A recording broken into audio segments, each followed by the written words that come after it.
The mud of the Riverlands did not just coat the boots, it ate them. It was a greedy brown slurry that smelled of stale rain and old copper stretching from the banks of the God's Eye all the way to the weeping horizon. For the novice Septon crouched behind the splintered remains of a wagon, the mud was both a hiding place and a curse. He held his breath, clutching a pair of stolen leather boots to his chest, his eyes wide and stinging with the smoke that still drifted from the burned-out Mummer's Ford. Flies were the only things making noise. A thick black cloud of them buzzed over the tangled piles of corpses that littered the roadside. This had been a troupe of mummers, a traveling circus from the free cities, judging by the bright, garish motley that now lay sodden in the mire. There were men in checkered silks with their throats open, jugglers with their hands severed, and beasts. Dead beasts that defied the novice's limited understanding of the world. A bear with a shaved snout lay rotting in a ditch. A monkey, small and human-like, floated face down in a puddle. The novice, a boy of no more than 6 and 10, named Pate, shivered. He should be praying for their souls. He should be reciting the 7-pointed star. Instead, he was stealing boots from a dead fire-eater because the sores on his own feet had begun to weep pus. He reached for a waterskin lying near a dead horse, but a sound stopped him. It was a wet, heavy slurping noise. Pate froze. He peered through the spokes of the broken wagon wheel. Down by the water's edge, where the lake lapped gray and sullen against the reeds, a monster was drinking. It was a horse, yet not a horse. Its coat was a pale, sickly gray, striped with bold black lines that seemed painted on, yet they rippled with the muscle beneath. It had a neck thick as a tree trunk and a temper that radiated from it like heat. It lifted its head, water dripping from a muzzle that looked too hard, too cruel for a herbivore. It let out a snort that sounded more like a growl. Pate pressed his hand over his mouth. A zorse. He had heard tales of them from sailors in Maidenpool beasts, from the shivering grasslands of the east, savage things that ate meat and kicked wolves to death. Then the true anomaly stepped into view. A man walked out from behind the line of weeping willows. He was short, strikingly so, with a stature that would have made him the butt of jokes in any tavern in Westeros. He wore a coat of heavy dark wool stained with the road, but brushed with an obsessive, frantic cleanliness that seemed insane amidst this filth. He did not look at the dead mummers. He did not look at the flies. He did not even look at the zorse. He looked at the horizon. The man reached into his coat and pulled out an object that caught the dull morning light. It was a tube of brass, perhaps a foot long. He raised it to his eye, extending it with a sharp clack, and swept it across the landscape. Pate blinked. He had seen Myrish lenses before in the studies of high septons, but this man handled the object not like a treasure, but like a tool, a hammer, a weapon. The man stood utterly still, his boots sinking slightly into the silt, his posture rigid. He was a statue of concentration in a field of chaotic slaughter. The stranger lowered the brass tube, collapsed it with a snap, and pulled a small notebook from his pocket. He licked the tip of a charcoal pencil and made a quick, violent mark on the paper. Then he turned his head not toward Pate, but toward the willow trees. He raised a single hand.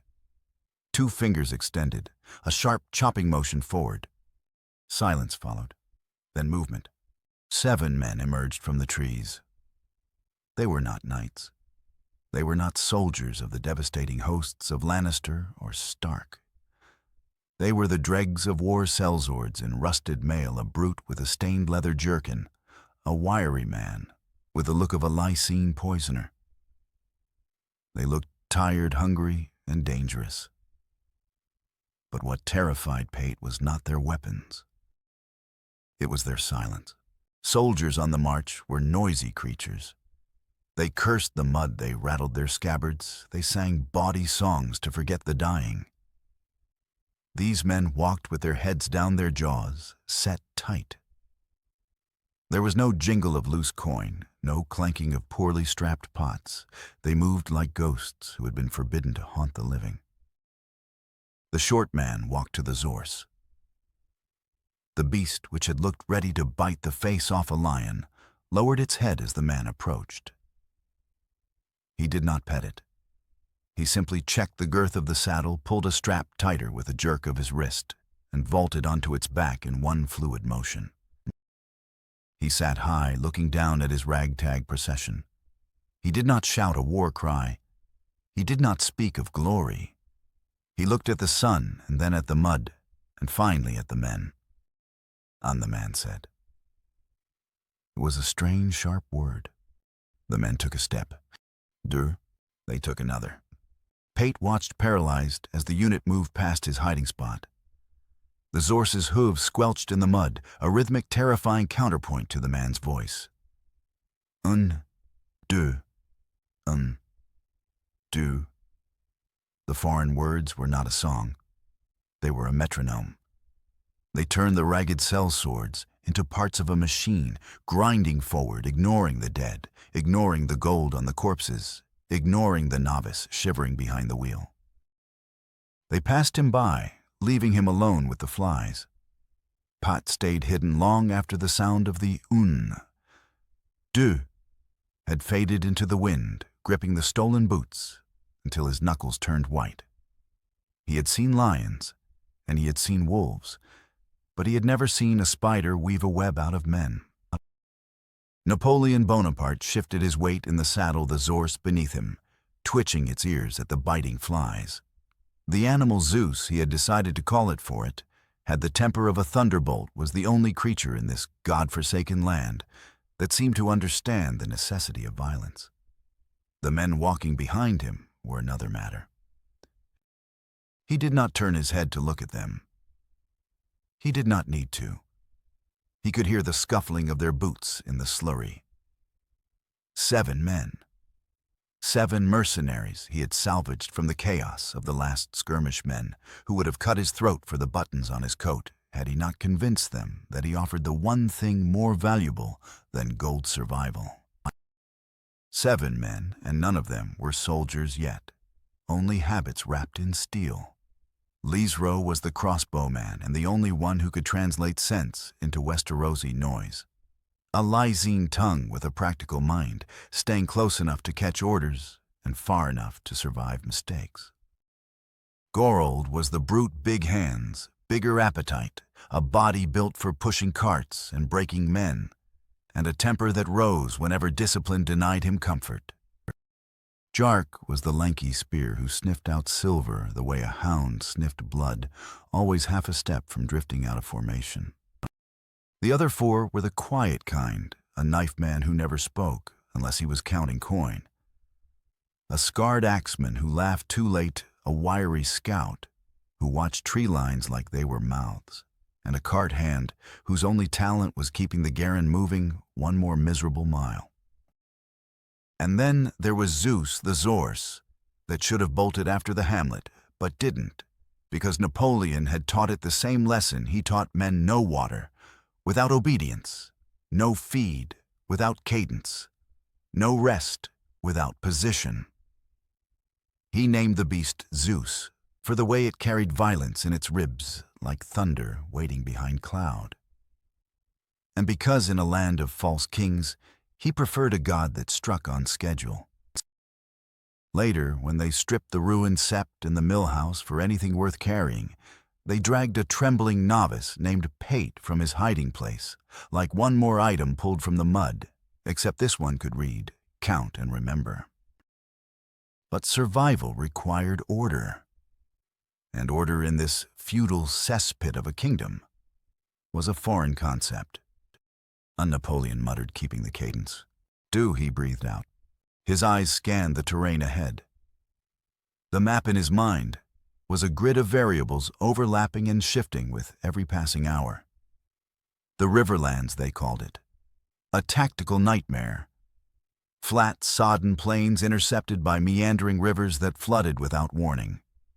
No roads worth the name, just tracks of mud that dissolved under the weight of a cart. It was Poland in the winter thaw, but without the benefit of French engineers. We are exposed. Napoleon thought the analysis cold and rapid. To the north, the River Red Fork. To the south, the God's Eye Lake. We are in a funnel. If cavalry finds us here in the open, we are finished. He checked the angle of the sun. 10 in the morning, or near enough. They had been marching for 4 hours. The men were flagging. He could hear the change in their breathing, the slight drag of the brute Gorold's left foot. They wanted to stop. They wanted to loot the dead mummers back there. They wanted to rest, to eat, to drink the ale they surely had hidden in their skins. He would not allow it. Pick up the step, he barked, his common tongue accented but crisp. He did not shout in anger. He shouted with the flat authority of a man who owned the air around him. Eyes forward. Do not look at the mud. Look at the back of the man before you. Behind him lies Ro, the Lycene translator who acted as his lieutenant by default of being the only one with half a brain, quickened his pace. They are tired, General Lysro ventured, his voice low. The mud. It pulls the legs. The mud is the same for the enemy. Napoleon replied, not looking back. But the enemy is sleeping. The enemy is drinking. We are moving. Distance is the only shield I can give you today, Lysro.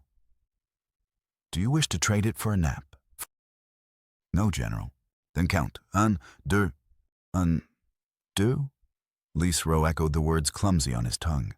Napoleon adjusted the spyglass in his belt. His destination was the Miller's Ford.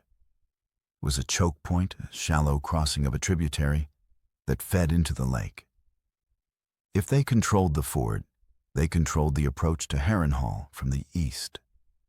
It was a small objective, insignificant to the great lords playing their games of thrones.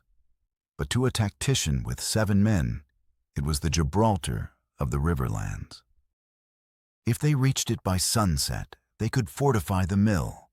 They could sleep behind stone walls. They could establish a perimeter. If they failed, if they were caught on the road, when night fell, the wolves, both the 4-legged kind and the 2-legged deserters, would tear them apart. He felt the resistance in the air behind him. It was a tangible weight, heavier than the humidity. Gorold, the large Westerosi brute with the mind of a hammer, was growing restless. Napoleon could feel the man's glare boring into his back. Gorold did not understand the Count. He did not understand why they had walked past the dead mummers without taking the silver rings from their fingers. He saw Napoleon not as a commander, but as a small foreigner riding a strange horse, leading them away from easy plunder. Mutiny is a mathematical certainty, Napoleon calculated. It is only a question of when. He needed to break them before they broke the formation. He needed to overwrite their feudal instincts with the code of the Grande Armée. The road dipped into a hollow where the mud was deeper pooled with stagnant rainwater. The wagon, a sorry 2-wheeled cart, pulled by their only other beast, a garron that looked ready to collapse, lurched violently. The wheel sank. The horse screamed a high panicked whinny and thrashed in the muck. The column stopped. The rhythm died. Hold! Napoleon raised a hand, halting Zeus. The men slumped instantly. It was a collapse of discipline that made Napoleon's jaw tighten. They dropped their packs. Gorold leaned on his spear, spitting into the water. Dead weight, Gorold grunted, wiping sweat from his forehead with a dirty sleeve. Horse is done. Cart stuck. We leave it. There is food in the cart, Lysro said, looking anxiously at the sinking wheel. And the powder. Carry the food on your backs. Gorold sneered, eyeing the heavy sacks. "Leave the black dust. Leave the cart. The little lord can walk like the rest of us if he wants to keep his treasures." The other men murmured agreement. It was the logic of the sellsword: discard the burden, take the coin, run if you must. Napoleon turned Zeus slowly. The zorse's hooves made a sucking sound as he positioned the beast between the men and the dry ground. He looked down at them from his saddle. He did not look angry. He looked disappointed, like a schoolmaster observing a slow child.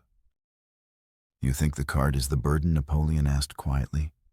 Gorold blinked, surprised by the tone. "It's stuck in the mud, little man. It ain't moving. The cart carries the dry powder. Without the powder, my pistols are hammers. Without the hammers, you are dead men when the mountain's riders find us." Napoleon dismounted. He landed in the mud with a splash, the filth instantly coating his polished boots.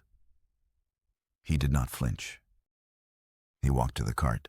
He inspected the wheel. It was buried to the hub. Physics, Napoleon said more to himself than to them. It is not magic, it is leverage. He turned to the men. They were watching him, expecting him to order them to push to whip the horse. "You," he pointed to Gorold. "And you too." He pointed to two other sturdy men, to the rear of the cart. "Do not push yet." Gorold hesitated. "I said the horse is done." Napoleon stepped closer to the giant. He was a head shorter, unarmed, save for the pistol in his belt. But he invaded Gorold's personal space with such ferocity that the big man took an involuntary half-step back. Napoleon's eyes were gray flint. "And I said to the rear of the cart, unless you wish to explain to the Lannister outriders why you are walking alone without a commander." The threat hung in the air, not a threat of violence from Napoleon, but the threat of the void without him. Gorold grunted, spat again, but moved to the back of the cart. Napoleon looked around. He found a fallen branch, thick oak, half-rotted but solid at the core. He dragged it over. He found a large stone and kicked it into the mud behind the sunken wheel. "Lacerow. Here."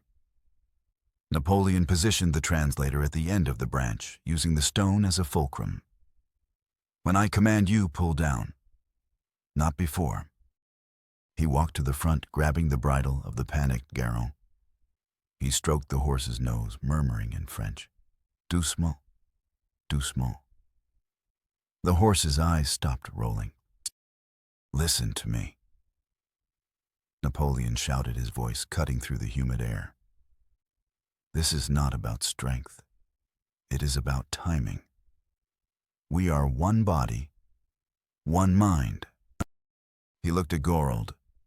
"When I say effort, you push. Not a moment sooner." He looked at Lacerow. "When I say effort, you hang your weight on the wood." Napoleon took a breath. The world narrowed to this muddy hollow. If they failed here, if the cart stayed stuck, his authority would sink with it. Napoleon bellowed. The men tensed. Dur. He felt the anticipation, the coil of energy. Effort. The timing was imperfect, but it was close enough. Lacerow threw himself on the lever. The oak branch groaned, lifting the axle. Gorold and the others shoved with a roar. Napoleon slapped the Garen's flank, shouting a sharp command. The mud made a loud, sucking pop. The wheel lifted, spun freely for a second, and then bit into the firmer earth that Napoleon had laid branches over moments before. The cart lurched forward, climbing out of the hole and rolling onto the harder track. The men stood panting, their hands on their knees. They looked at the cart, then at the branch, and finally at the small man standing by the horse's head. They had expected an hour of cursing and whipping. It had taken 10 seconds. Gorold stared at the branch. He looked at Napoleon with a new expression, not respect, not yet, but a wary confusion, as if he suspected the little man had whispered a spell to the mud. Napoleon did not smile. He did not celebrate. He merely wiped his hands on a rag from his pocket, remounted Zeus, and checked the sun again. "We have lost 12 minutes, Napoleon said, his voice void of emotion.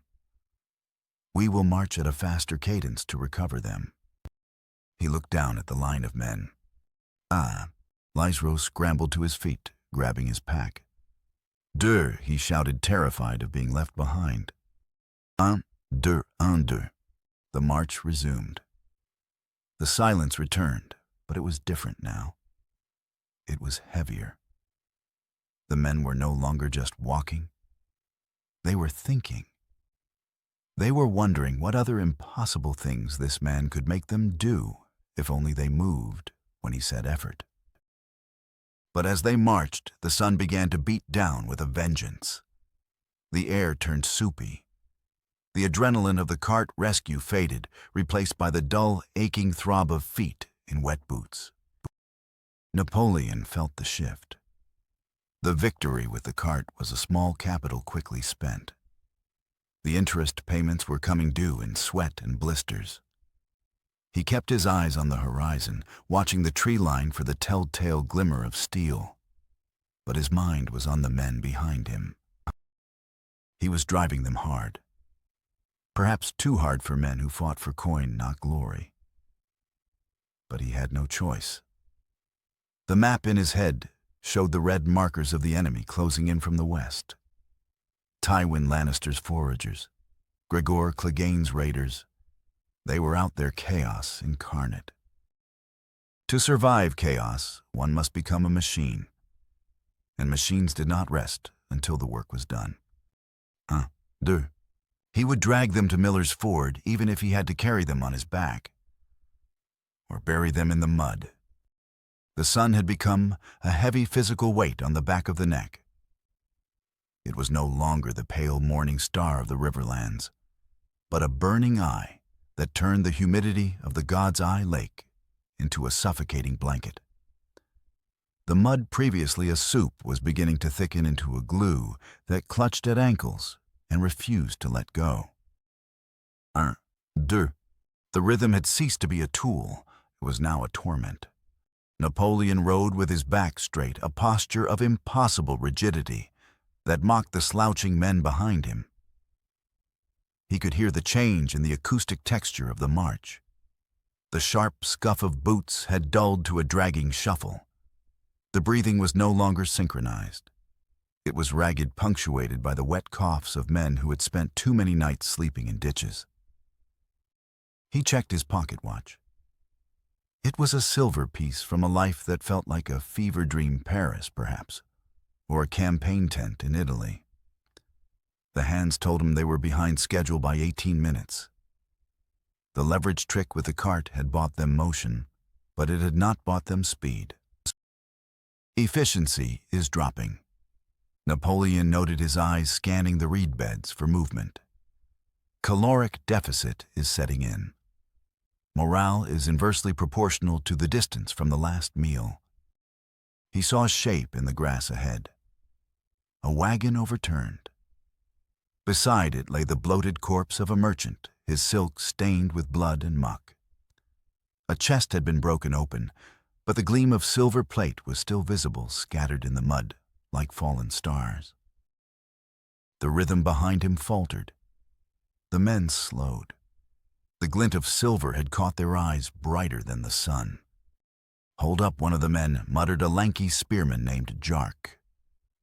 He stepped out of the line, his eyes fixed on a silver goblet half buried in the silt. "Just a look. Won't take a minute." Gorold stopped, too, grunting in approval. Dead men don't need cups. Napoleon did not turn his head. He did not pull on the reins. He simply tapped his riding crop against the leather of his saddle. Tap, tap. It was a sharp, dry sound, louder than it should have been in the heavy air. "The column does not stop," Napoleon said. His voice was not loud, but it carried a peculiar, flat resonance. Silver is heavy. Speed is light. You cannot carry both. "It's a cup, little man," Jark argued, bending down. "Worth a month's pay."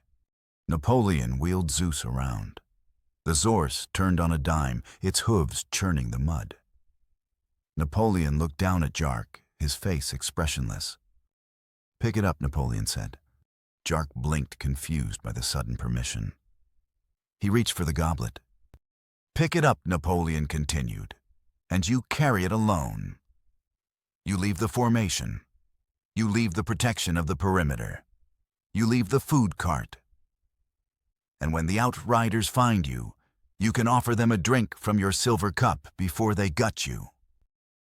Napoleon gestured to the horizon, where a thin line of black smoke marked the burning of a farmstead. "The wolves are hunting, Monsieur Jark. They look for stragglers. They look for fools who stop to pick up shiny things.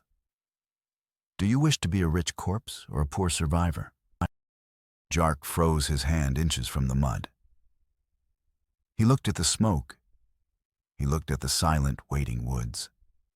Then he looked at the formation, 6 other men who were already moving past him, urged on by the relentless tap, tap of the riding crop.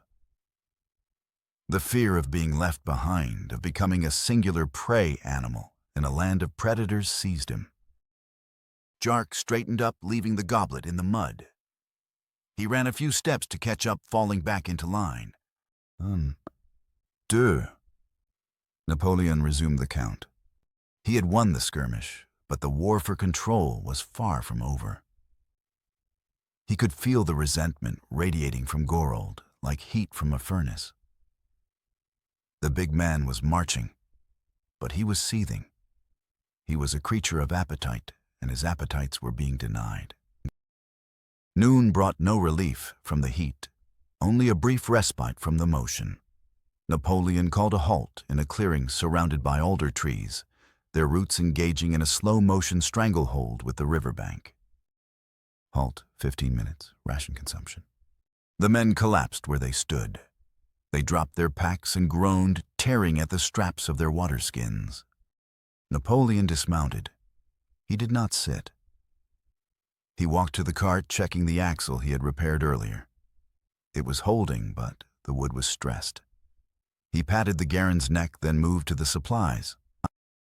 He took out a loaf of hardtack bread and a slab of cured beef. He placed them on a flat stone. Gorold hauled himself up and lumbered over.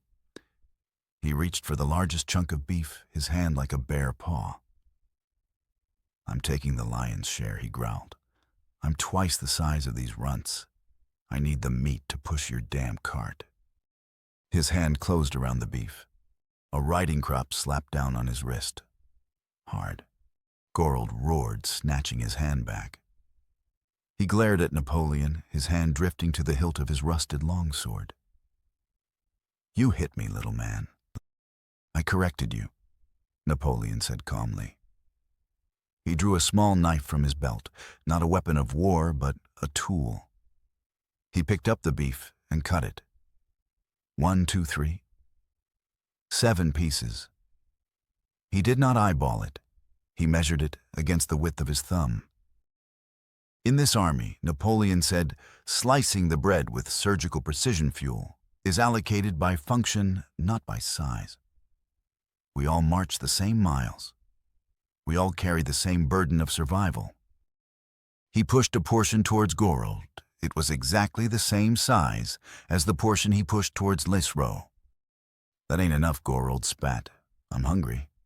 "Hunger is a discipline," Napoleon replied, taking his own portion identical to the others, and biting into it without relish. "Full bellies make for slow marchers. Slow marchers die. Eat." Gorold stared at the piece of meat.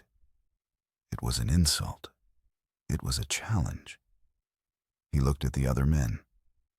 They were watching, waiting to see if the giant would snap the little commander in two. Gorold took a step forward, his shadow engulfing Napoleon. "And if I take yours?" Napoleon stopped chewing. He swallowed slowly.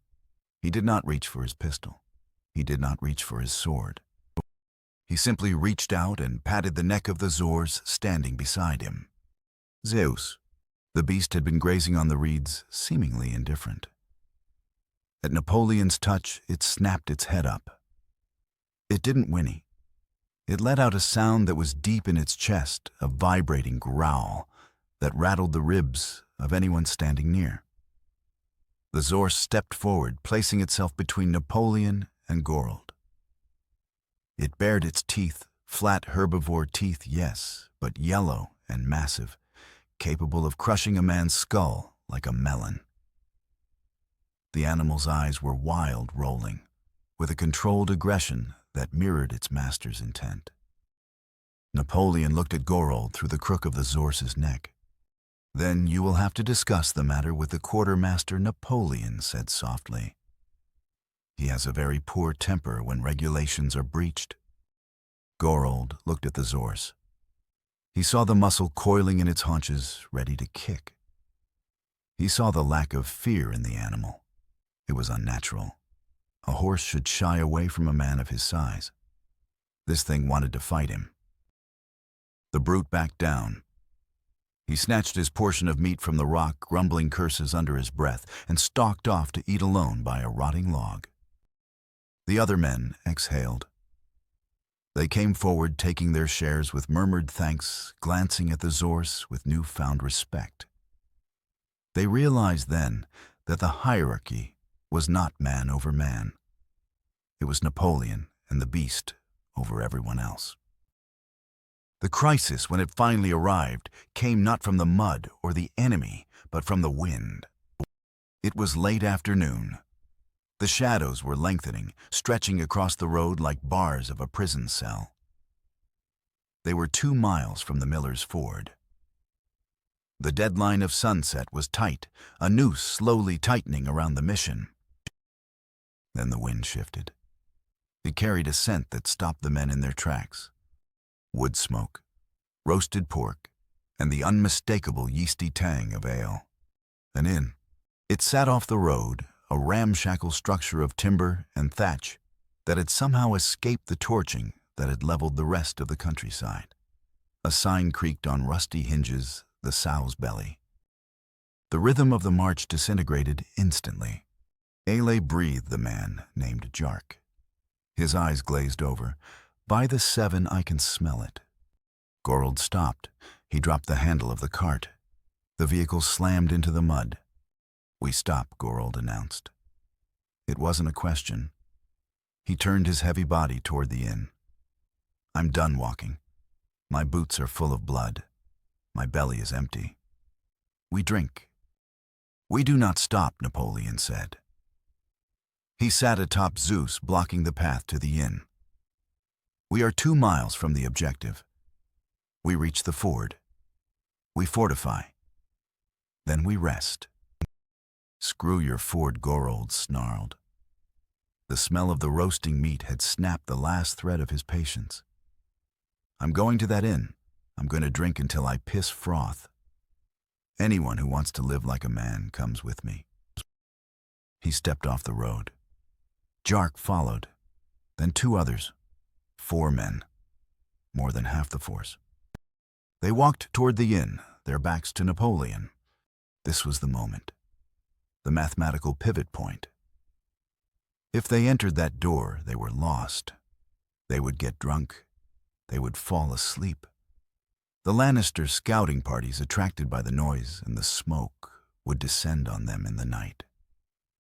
The mission would fail. Napoleon would be a general without an army, a man shouting at the wind. He could not let them sit down. Gorold Napoleon's voice was a whip crack. Gorold did not stop. He laughed a deep, mocking sound. "Go play with your pony, little man. We're done." He was 10 paces from the door of the inn. He reached for the latch. Napoleon did not reach for the pistol. Black powder was precious, and the noise would alert every patrol within 5 miles. He reached behind his saddle and pulled out the light crossbow he had salvaged from the mummer's wagon. It was already spanned, a bolt resting in the groove. A mechanical advantage stored for this precise variable. He raised it. He did not aim at Gorold's back. That would be murder, and he needed the manpower. He aimed at the geometry of the scene. Thwack! The bolt flew. It did not hit flesh. It slammed into the wooden doorframe exactly 2 inches in front of Gorold's nose. The vibration hummed in the wood, a lethal buzzing sound. Gorold froze. The laughter died in his throat. He stared at the fletching of the bolt quivering in front of his eyes. Slowly the big man turned. His face was purple with rage. He drew his longsword with a rasp of steel. "You missed," Gorold whispered, then roared. "You missed, I'll kill you." He charged. 400 pounds of angry muscle and steel thundered through the mud toward the lone rider. The other 3 mutineers hesitated, their hands on their weapons, unsure whether to join the slaughter or watch it. Lisro Napoleon shouted, not taking his eyes off the charging giant. "Hold the line." Lisro, the translator, stood frozen. He looked at the inn, then at the charging Gorold, then at the small man on the strange beast. A choice. Chaos or order. Lisro took a step, not toward the inn. He stepped in front of Jark, blocking the second mutineer from joining Gorold. "Stay back," Lisro yelled, his voice cracking. It was enough. The mutiny was fragmented. It was now Napoleon versus Gorold. Gorold was 5 paces away, raising the sword for a killing blow. A melee would be suicide for Napoleon.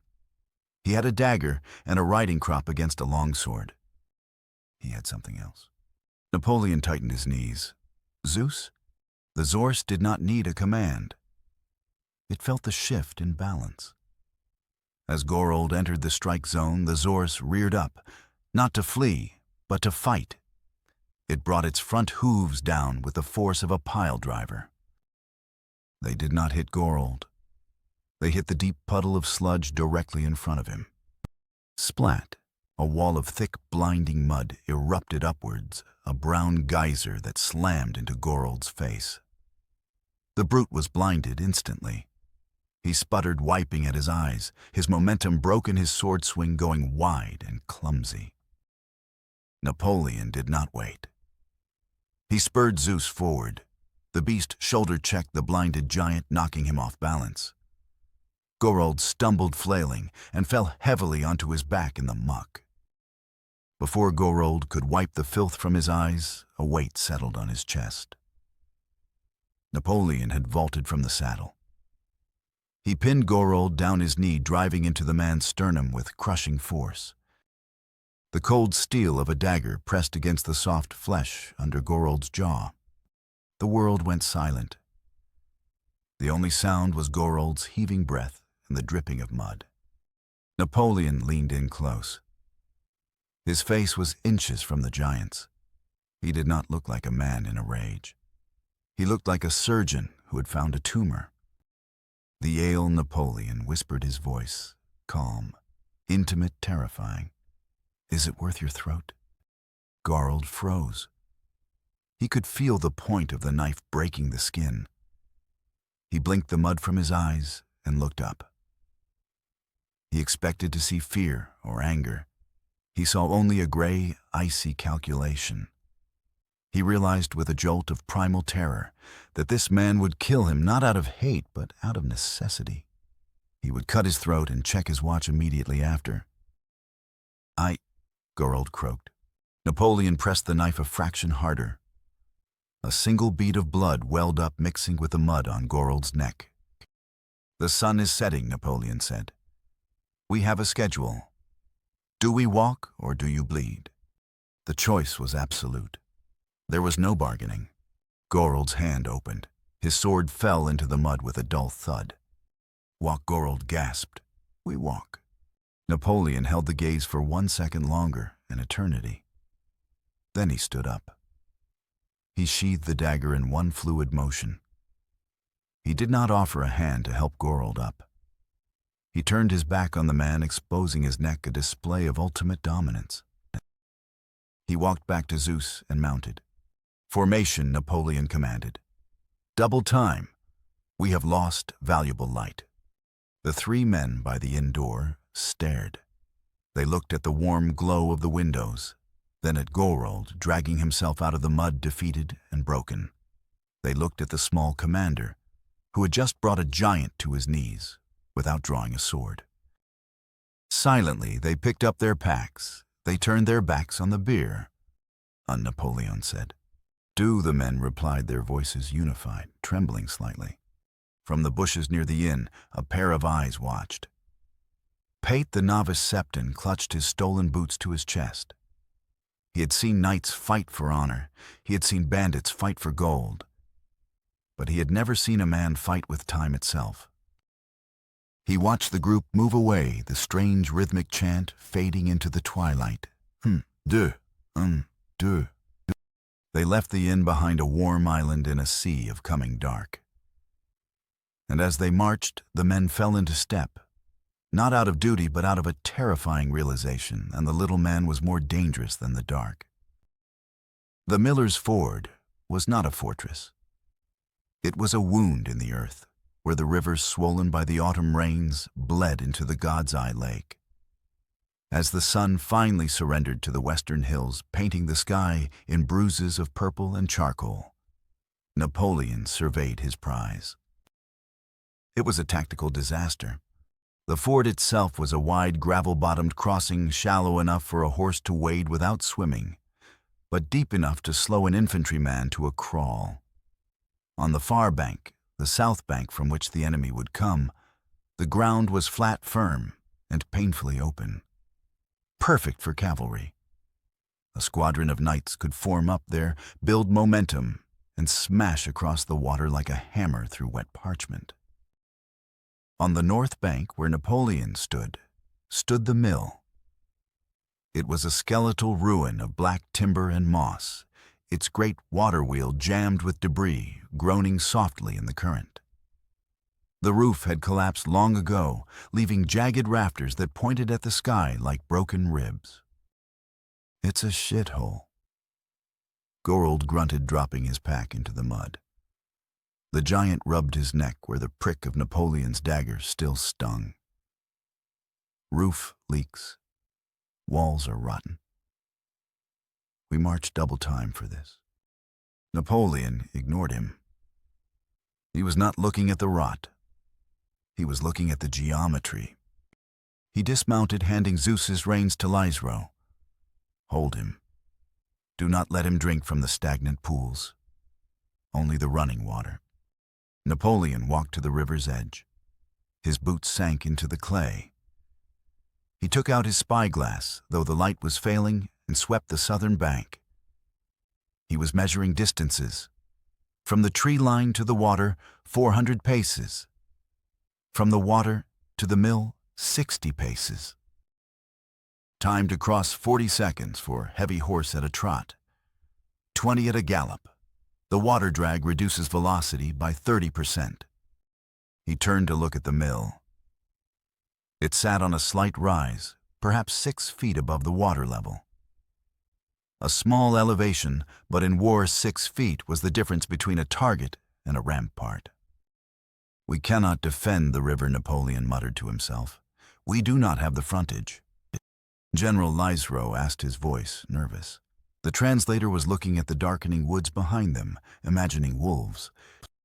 Napoleon turned back to his army. 7 tired, sullen men, 1 exhausted Garin, 1 cart of powder, and a zorse.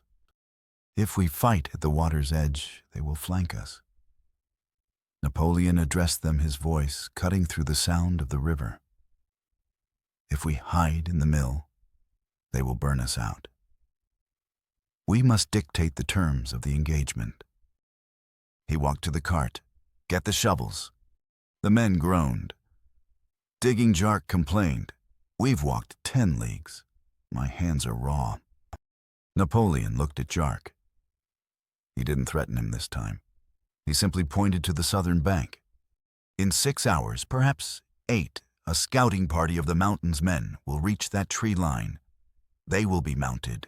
They will be hungry, and they will be looking for a crossing. If they find 7 men sleeping in a ruin, they will not even draw their swords. They will simply trample you into the mud." Napoleon kicked the ground. The spade is the only thing that separates a soldier from a corpse. You dig or you die. He grabbed a shovel from the cart himself, a rusted, dull thing used for burying dung, and struck the earth. He threw a clod of wet clay onto the bank. "We dig," Napoleon commanded. The example was absolute. The general dug. The men, shamed and terrified in equal measure, grabbed the tools. The work was brutal. The soil near the river was heavy with water and tangled with the roots of willow trees. Napoleon stripped off his heavy coat, revealing a simple white shirt that was soon splattered with brown filth. He did not dig randomly. He moved with a surveyor's precision. He marked out a line of pits along the northern bank directly in front of the mill. Not a trench, he instructed Gorold, who was shoveling with the strength of an ox, but the grace of one too. Pits, small, deep, the size of a horse's hoof. Trap holes, Gorold realized, pausing. A cruel smile touched his lips. Breaks the leg. Horse goes down. Rider goes flying. Precisely. We are not building a wall to stop them. We are building a puzzle to break their momentum. Napoleon moved up and down the line, adjusting the spacing. He wanted the enemy to funnel towards the center, towards the open doors of the mill. He needed to create the illusion of a weak point. "Lisro," Napoleon called out. "The cart. Unload it inside the mill. Then take the cart itself and jam it into the gap between the mill and the old stone wall." "Block the gap." No. Partially block it. Make it look like a barricade built by frightened peasants. Leave a space just wide enough for one man to squeeze through." "Why?" "Because an enemy will always take the path of least resistance," Napoleon said, wiping sweat from his forehead. "We will invite them in." As the men worked, the moon rose a sliver of pale bone over the god's eye. The light was faint, but it was enough to reveal a movement in the reeds upstream. Napoleon froze. He did not reach for his pistol. He whistled low, a signal he had taught the zorse. Zeus, tethered near the mill, lifted his head and snorted. "Come out," Napoleon said to the darkness. "The mud is cold and you are breathing too loudly for a ghost." There was a pause, then a rustling. Pot, the novice septon, stood up from the reeds.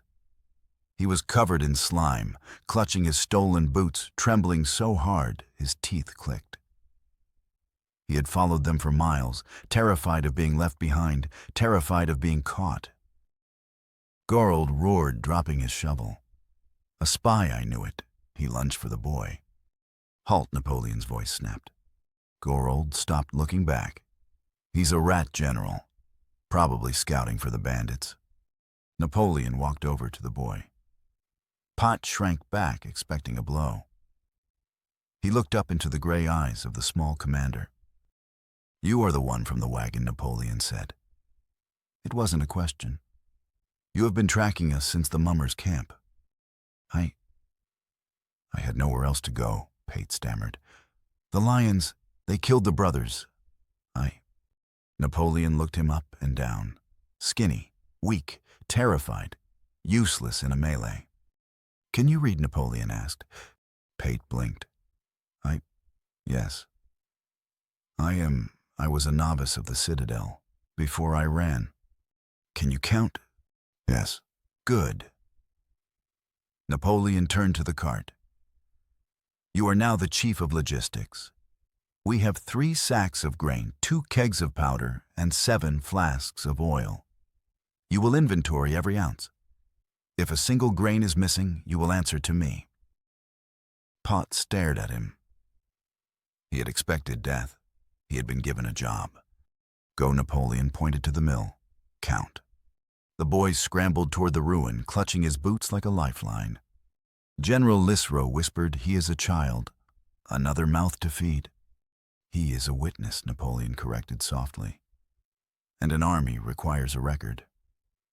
Besides..." He looked at the shivering boy disappearing into the dark mill. "He has nothing to lose." Men with nothing to lose are the most dangerous kind. By midnight, the trap was set. The riverbank was honeycombed with ankle-breaking potholes, carefully concealed under layers of loose straw and mud. The mill had been transformed from a ruin into a kill box. The cart blocked the flank. The windows had been cleared of ivy to create firing ports. But the most crucial element was still missing. Napoleon stood on the rotting wooden walkway that jutted out over the river, the remains of the miller's fishing pier. It was a sturdy structure extending 10 yards into the water. "It is too easy," Napoleon whispered. He looked at the ford. The water was low. A skilled rider could cross anywhere along a 100-yard front. If the enemy spread out, they would overwhelm the 7 defenders instantly. Napoleon needed to force them into a single column. He needed to make the wide river narrow. He looked at the debris cluttering the river, upstream of fallen logs, tangled branches flotsam from the war-torn lands. "Gorold, Yark." The men came over dragging their shovels. They were exhausted, their faces gray with fatigue. "Get into the water," Napoleon ordered. "You're mad," Jark spat. "It's freezing." "The water," Napoleon repeated. "Drag those logs. Create a boom." "A what?" "A barrier. Chain the logs together with the ropes from the cart. Anchor them to the pier pilings on this side and that dead oak on the far side." "That will take hours," Gorold complained. "You have until the moon hits that peak." Napoleon pointed to a distant hill. "Move." They worked in the freezing current, cursing the little general with every breath. But they worked. Under Napoleon's direction, they lashed the wet timber together, creating a floating wall of wood that blocked the upstream section of the ford. It wasn't a solid wall. A determined man could climb over it. But horses would not. Horses would shy away from the unstable bobbing timber. They would drift downstream, directly toward the killing zone in front of the mill. Napoleon watched the flow of the water change as the boom settled into place. He was altering the terrain. He was rewriting the map. War is not just fighting, he thought. War is engineering. It is ensuring that when the enemy arrives, he finds himself exactly where you want him to be. He walked back to the mill. Inside, the men had collapsed on the floor, huddled together for warmth. Pate sat in the corner by a small lantern, diligently scratching marks into a piece of slate. "Inventory complete," my Lord Pate squeaked as Napoleon entered. General Napoleon corrected. "What is the status?" "We have, 4 sacks of oats, not 3. One was hidden under the blankets, and the powder. 1 keg is damp." The room went silent. Napoleon walked over to the kegs. He pried the lid off the damp one. The black powder was clumped, ruined by moisture. Half their firepower gone. The men watched him, waiting for the explosion, waiting for him to execute the novice for the bad news. Napoleon dipped his finger into the black paste. He rubbed it between his thumb and forefinger. "Bad discipline," he murmured. "Whoever packed this cart left the seal loose." He looked at the men. They averted their eyes.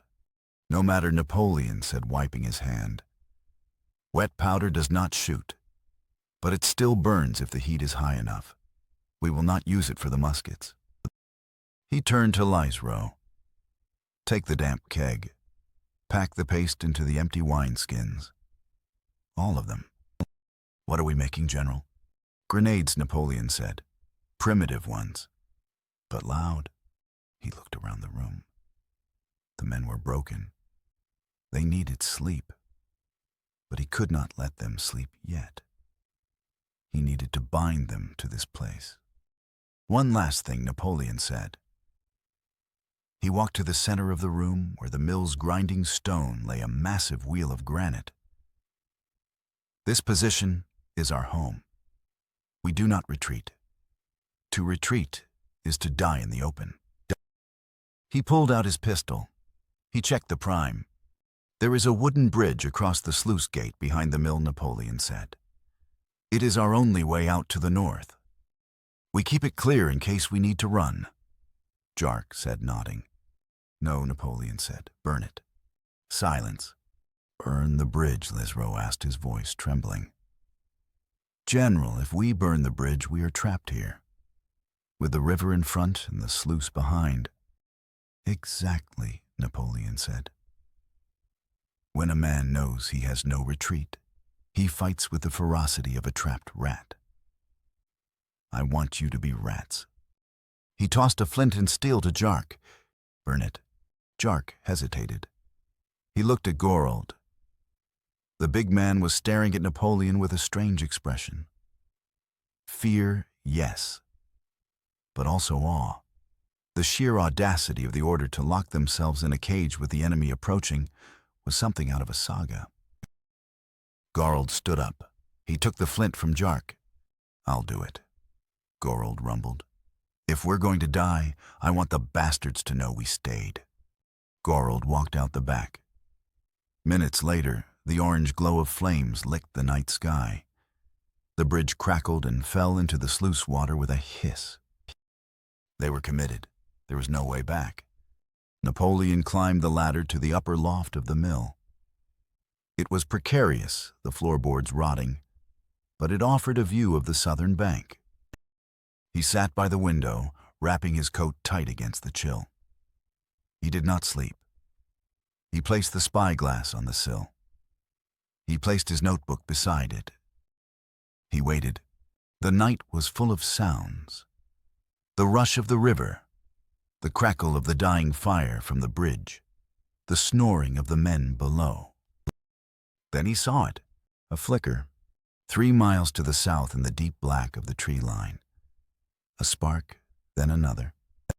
"Campfires." Napoleon raised the glass. He focused the lens. Through the distortion of the distance and the dark, he saw the movement of shadows. Not a patrol, a vanguard. He counted the fires. 1, 2, 3, 10. 40 men, maybe 50, mounted. He lowered the glass. He felt the familiar coldness settle in his stomach. It wasn't fear. It was the thrill of the puzzle. The variables were set. The terrain was prepared. The enemy was approaching. He opened his notebook. In the dim moonlight, he wrote a single line. "The enemy is numerous, but they are blind. We are few, but we have eyes." He looked down at the sleeping men below. They were scum mercenaries, cowards. But by tomorrow, he would make them soldiers, or he would bury them in the mud. Napoleon closed his eyes for a moment, listening to the water rushing through the ford. The music of the battlefield was beginning to play. The mist off the god's eye was not a gentle vapor. It was a wall of white blindness that smelled of decaying lake weed. It clung to the river, obscuring the far bank, erasing the horizon. For the 7 men shivering behind the ruined walls of the mill, the fog was both a shroud and a mercy. It hid their trembling hands, but it also hid the death that was coming for them. Napoleon stood by the open window frame, his spyglass collapsed in his hand. It was useless in this soup. He relied now on his ears, tuning out the chatter of his men's teeth to listen for the specific rhythmic thud of iron on sod. "They are coming," he said quietly. Inside the mill, the air was thick with tension. Pate the novice was curled in a ball behind the granite millstone, clutching a slate as if it were a shield. Lisro was checking the span of his crossbow for the 100th time, his fingers slick with sweat despite the cold. Gorold stood by the gap in the wall where the cart was jammed, his massive frame blocking the light, a heavy wood axe resting on his shoulder. "How many?" Jark whispered, peering through a chink in the rotting timber. "Enough," Napoleon replied. He turned from the window. "Remember the geometry. They cannot see the pits. They cannot see the boom. To them we are a ruin. They will expect rats. They will not expect a battery." He walked the line, checking each man. He did not offer platitudes about glory. He adjusted a crossbow bolt here, tightened a strap there. Aim for the horses, Napoleon instructed, his voice flat. A knight on the ground is a turtle on its back. A knight on a horse is a tank. Kill the tank. Then the sound came. It started as a low vibration in the floorboards, a tremor that shook the dust from the rafters. Then came the jingle of bridles, the creak of leather, and the coarse laughter of men who believed they owned the world. Clegane's men, Gorold, grunted, spitting on the floor. I know that laugh. That's Polliver's crew, or maybe the Tickler. Names do not matter, Napoleon said. Physics matters. He moved to the window. Through the thinning mist, shapes began to materialize on the southern bank. They were monstrous silhouettes, men encased in heavy plate, wearing helms shaped like dogs' heads or simple steel pots. They rode destriers, massive war horses bred for impact. There were 20 of them in the vanguard, with more shadows lingering in the trees behind. A knight in a surcoat stained with dried blood and grease rode to the water's edge. He lifted a visor, revealing a face scarred by fire. Hoy, the knight shouted, his voice booming over the water. Anyone in that shit stack, we need ale and meat. Open up and we'll only kill half of you. Laughter rippled through the riders' line. They were relaxed. They saw a broken mill, a blocked door, and silence. They did not see the 7 crossbows trained on the ford. Napoleon stepped back into the shadows. He looked at Lacerow. He held up a hand. Wait. The knight spat into the river. Have it your way. Burn them out, lads, after we take the horses. He spurred his mount. Lannister. The shout was the trigger. 20 heavy horsemen kicked their mounts into a trot, splashing into the ford. The water churned white. They came in a broad line, intending to sweep across the shallow gravel and smash into the mill. They were fast, aggressive, and completely blind to the terrain. Napoleon watched through a crack in the wall. 5 seconds to the boom. The leading horses hit the deep current in the center of the channel. Usually they would power through. But today, the water was obstructed. The floating log boom, hidden by the surface turbulence and the mist, bobbed menacingly. The lead horse, the scarred knight's mount, saw the unstable logs and shied violently to the right. The horse beside it did the same. The formation, fluid and organic, reacted to the obstacle. They could not go straight. They could not go left, and the current was too strong. They drifted downstream, directly toward the killing ground. They are bunching, Napoleon whispered. Compression. The 20 riders were squeezed into a narrow channel of gravel, shoulder to shoulder, their momentum faltering as they fought the current and the logs. They were no longer a line. They were a mob. They surged out of the water and onto the north bank right in front of the mill. Crunch. The sound was sickeningly loud. The lead horse stepped into the first pit. The hidden hole, deep and narrow, swallowed the leg. The bones snapped with the sound of a pistol shot. The horse screamed a high, human-like shriek and pitched forward, throwing the scarred knight face first into the mud. The rider behind him tried to stop, but the momentum was too great. His horse stumbled over the fallen leader, stepping into another pit. Down it went. Chaos blossomed instantly. 4 horses were down, thrashing in the mud. The riders following them reined in hard, their mounts rearing, slipping on the slick clay. The charge was broken. The tank had thrown a tread. Napoleon stepped into the light of the doorway. He raised his pistol. Fire. 6 crossbows snapped simultaneously. At this range, less than 20 paces, the bolts did not need to pierce plate armor. They hit unarmored horseflesh throats and visors. 2 riders fell backward into the river. A horse struck in the eye, rampaged through its own lines, kicking a dismounted squire in the chest. Napoleon fired his pistol. The crack was deafening in the confined space. The ball took a rider in the shoulder, spinning him around. "Reload," Napoleon commanded, holstering the smoking weapon and grabbing a spare crossbow. "Lisro." The skins.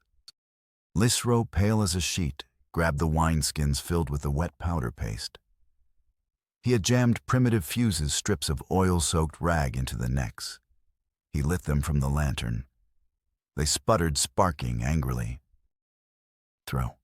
Lisro hurled the skins out the window. They arced through the mist and landed in the center of the milling confusion on the riverbank. They did not explode with a bang. They erupted. The wet powder, heated by the fuse, didn't detonate. It deflagrated.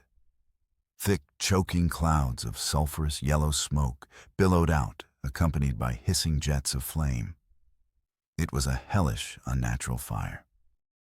The horses panicked. To a destrier, fire was the one true terror. The smell of sulfur sent them into a frenzy. They bucked, throwing their riders into the muck. They trampled the fallen. The tight formation compressed by the river, and the pits turned into a meat grinder. "Volley," Napoleon shouted. Another wave of bolts flew. It was a massacre. The Lannister men, superior in gear and training, were fighting the ground, the smoke, and their own mounts. They couldn't see the enemy. They were being picked apart by ghosts in a ruin. But the enemy was not made of straw. They were veterans of the Riverlands campaigns, men who had seen atrocities and committed worse. "Dismount," a voice roared from the chaos. It was the scarred knight. He had pulled himself from the mud, his face a mask of black slime and blood. He had lost his helm. "Dismount and rush the door. They're reloading. Get in there." The order cut through the panic. The remaining knights, perhaps 12 of them still fighting, slid from their saddles. On foot they were slower, but they were walking fortresses. Arrows glanced off their pauldrons. They drew broadswords and morning stars, wading through the mud toward the mill. "They are committing," Napoleon noted. "Gorald the gap." The knights reached the wall. They ignored the windows where the crossbows were still snapping and surged toward the gap blocked by the cart. Gorald roared. He stepped into the narrow opening, the only path through the barricade. He swung his axe. The first knight, a man in full plate, tried to squeeze past the cartwheel. Gorald's axe caught him on the helm. The steel dented, and the man went down. But the second knight was faster. He thrust a longsword through the gap. Gorald grunted, twisting aside, but the blade carved a red line across his ribs. "Hold them," Napoleon ordered. He dropped the crossbow and drew his sword, a light curved saber he had taken from a dead bravo, utterly unsuited for fighting plate armor. The breach was failing. The knights were pushing the cart. The wood groaned. If they moved it, the floodgates would open. "Jark, help Gorald." Jark dropped his crossbow and rushed to the gap with a spear. He jabbed frantically at the faces pressing through. A gauntleted hand grabbed the spear shaft. A knight yanked Jark forward, slamming him face first into the cart. A sword thrust followed, catching Jark in the shoulder. He screamed, falling back. The cart shifted. The gap widened. A knight stepped inside. He was huge, covered in mud, wielding a mace that looked like a meat tenderizer. He swung at Gorald. Gorald blocked with the haft of his axe, but the wood shattered. The giant stumbled back, disarmed. The perimeter was breached. The kill box had been entered. Napoleon looked at the room. Lisro was fumbling with a reload, terrified. Patti was cowering. Jark was bleeding. Gorald was weaponless. The enemy knight raised his mace for the killing blow on Gorald. Napoleon did not charge the knight. That was suicide. He turned to the back of the room where Zeus was tethered. The zorse was pacing, its eyes rolling white, agitated by the smell of blood and powder. Napoleon drew his dagger. He did not cut the tether. He slashed the zorse's flank. A shallow cut, painful, stinging. "Our legs," Napoleon screamed, slapping the beast's rump. Zeus exploded. The zorse, already on the edge of madness, surged forward, snapping the leather tether like thread. It didn't care about tactics. It wanted to kill the thing that had hurt it. It saw the knight in the doorway, the source of the noise and the threat. The beast slammed into the knight from the side. It was a collision of biology and metallurgy. The knight braced for a man was not braced for 800 pounds of striped fury. He was launched sideways, crashing into the wall with a sound like a bag of pots being dropped from a tower. Zeus didn't stop. The zorse reared its hooves, clattering on the wooden floor, striking sparks. It bit the knight's pauldron teeth, skidding on steel, then kicked out with its hind legs. The kick caught a second knight trying to enter the breach. The man took a hoof to the chest plate. The breastplate caved in. He flew backward out of the mill, knocking over the man behind him. "Now," Napoleon shouted, "push the cart, push!" Gorold, energized by the reprieve, grabbed the cart's frame. Napoleon threw his shoulder against it. Liserow joined them. "Un, deux, c'est fort." They heaved. The cart, slick with mud and blood, ground sideways, slamming back into the stone jam, sealing the breach. Outside, the zorse was still rampaging. It had run out of the mill in its fury and was now a striped demon in the smoke, kicking and biting at the horses of the enemy. The knights, terrified of this monster that fought like a dragon, fell back. "Retreat," someone shouted. "It's a demon, fall back." The surviving knights scrambled for their mounts. The morale already fragile from the pits, and the fire shattered completely under the assault of the zorse. They turned and fled, splashing back across the ford, leaving their dead and their dignity in the mud. Napoleon stood by the cart chest, heaving. He listened to the fading hoofbeats. "Pate," he gasped. "The slate." The boy peeked out at eyes wide as saucers. "Yes, General." "Write it down." Napoleon said, wiping blood from his cheek, not his own. "Enemy repelled. Casualties heavy. Ammunition critical." He walked to the window.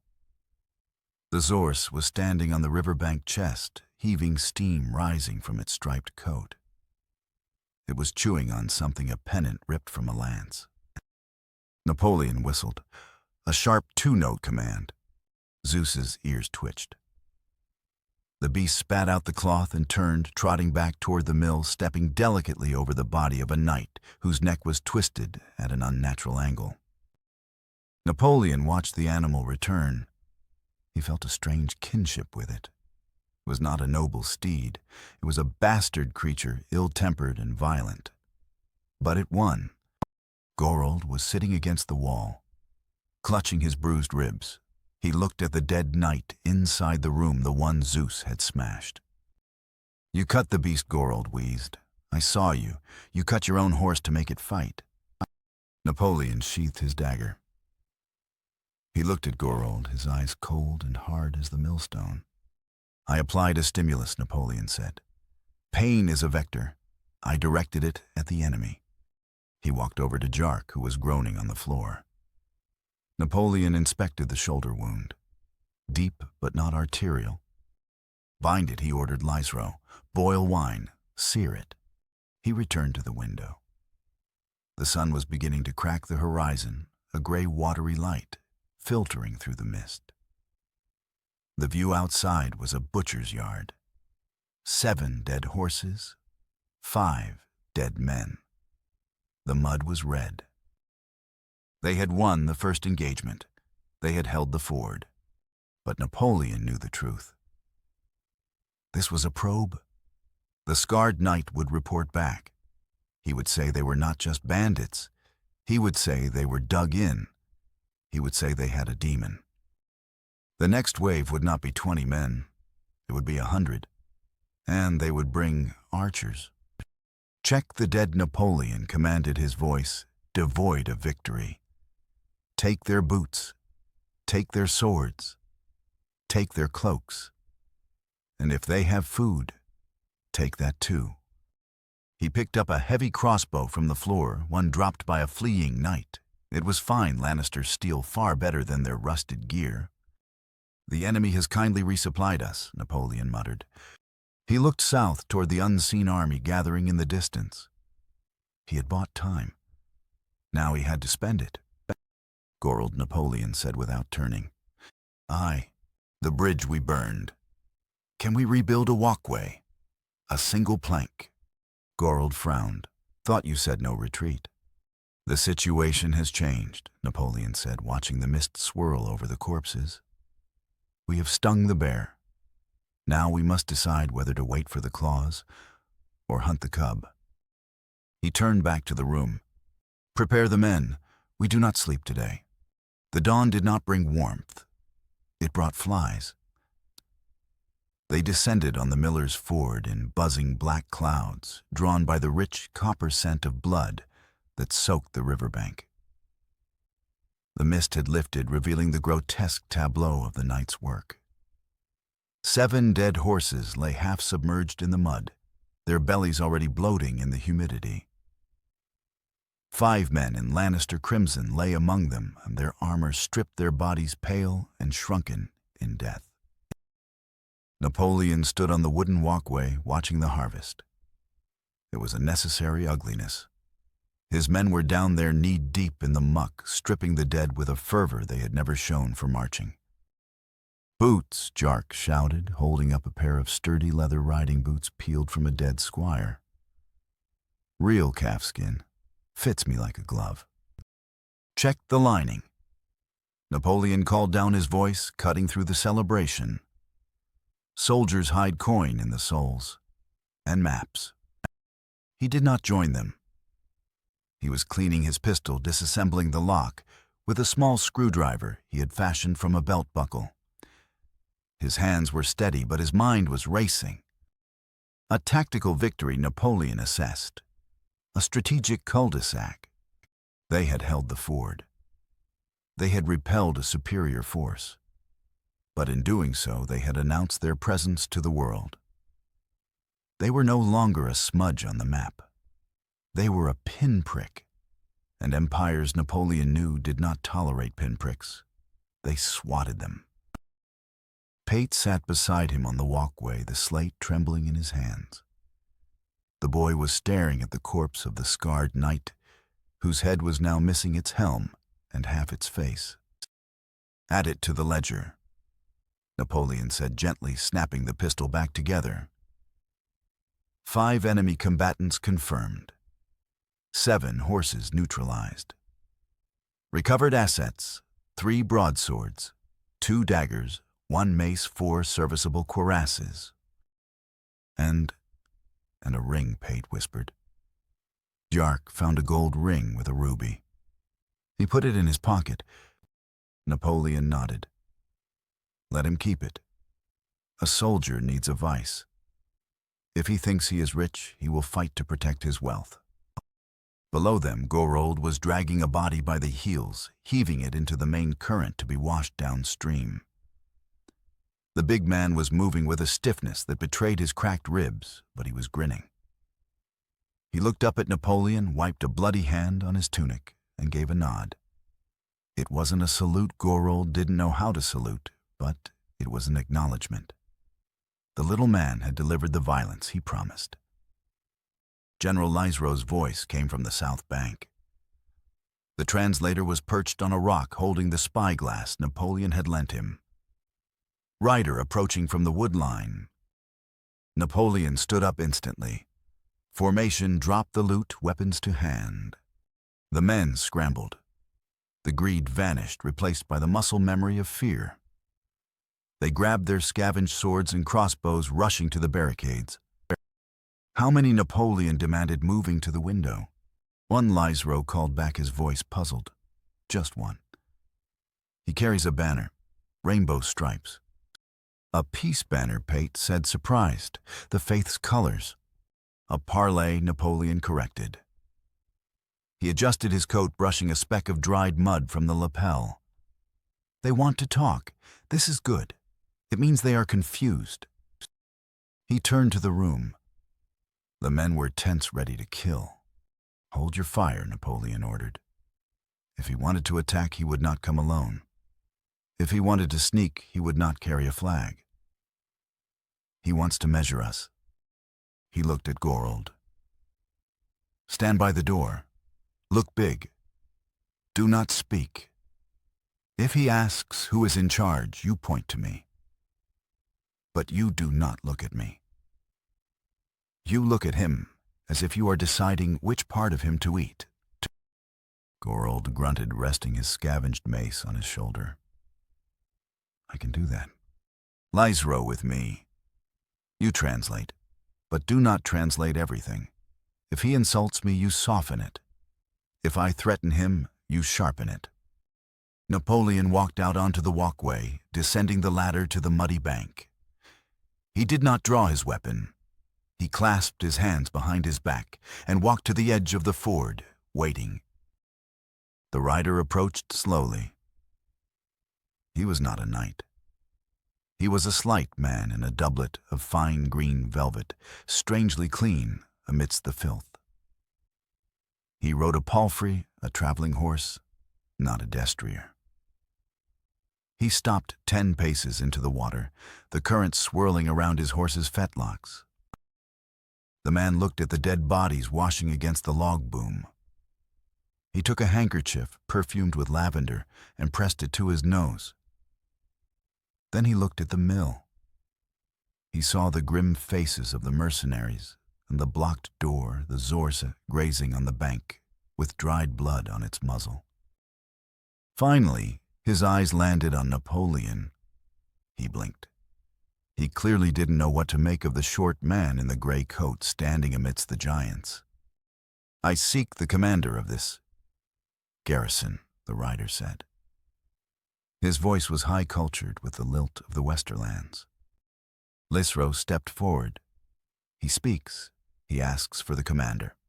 Napoleon didn't move. Tell him he's looking at him. And tell him he's standing on French soil. Lysro hesitated. French soil. My soil, Napoleon corrected. Tell him. Lysro spoke in the common tongue. You speak to the general. This land is claimed. The rider raised an eyebrow. Claimed, this is the Riverlands, my good man. It belongs to House Tully, currently contested by the crown. I am Sir Harris Swift, acting on behalf of Sir Gregor Clegane, who acts for Lord Tywin Lannister. He paused, letting the names drop like heavy coins. Sir Gregor is displeased. He sent a patrol to secure this crossing. They seem to have encountered a mishap. A mishap, Napoleon repeated in English, then nodded to Lysro. Translate. Tell him his patrol encountered a superior tactical disposition. Tell him the survivors are swimming to the God's Eye. Ask him what he wants. Lysro relayed the message. Sir Harris stiffened at the mention of the survivors. He scanned the windows of the mill, counting the crossbows. I am a pragmatic man, Sir Harris said, smoothing his velvet gloves. We have 300 riders 2 hours behind me. Heavy lancers, archers. We can burn this mill to the ground from 100 yards away. You cannot hold this ford. Napoleon listened to the translation. His face remained a mask of stone. 300, he calculated. A bluff unlikely. The Lannister army moves in massive columns. This is a flank guard. Ask him. Napoleon said softly, if he has 300 men, why is he talking to 7? Lysro translated. Sir Harris smiled a thin, oily expression. Because time is money and blood is messy. Sir Gregor has a schedule. He wishes to cross here before noon. He is willing to pay a toll to avoid the inconvenience of digging you out. He reached into his saddlebag and pulled out a heavy leather sack. He tossed it. It landed in the mud halfway between them with a heavy clunk. 50 gold dragons, Sir Harry said. A fortune for sellswords. Take it. Walk away. Go north. Go east. I don't care. Just leave the ford open. The sound of the gold hitting the mud was electric. Behind Napoleon, he heard Jark suck in a breath. 50 dragons. It was more than these men would earn in 10 lifetimes. It was enough to buy a farm, a tavern, a title. Gregor took a step forward, his eyes locked on the bag.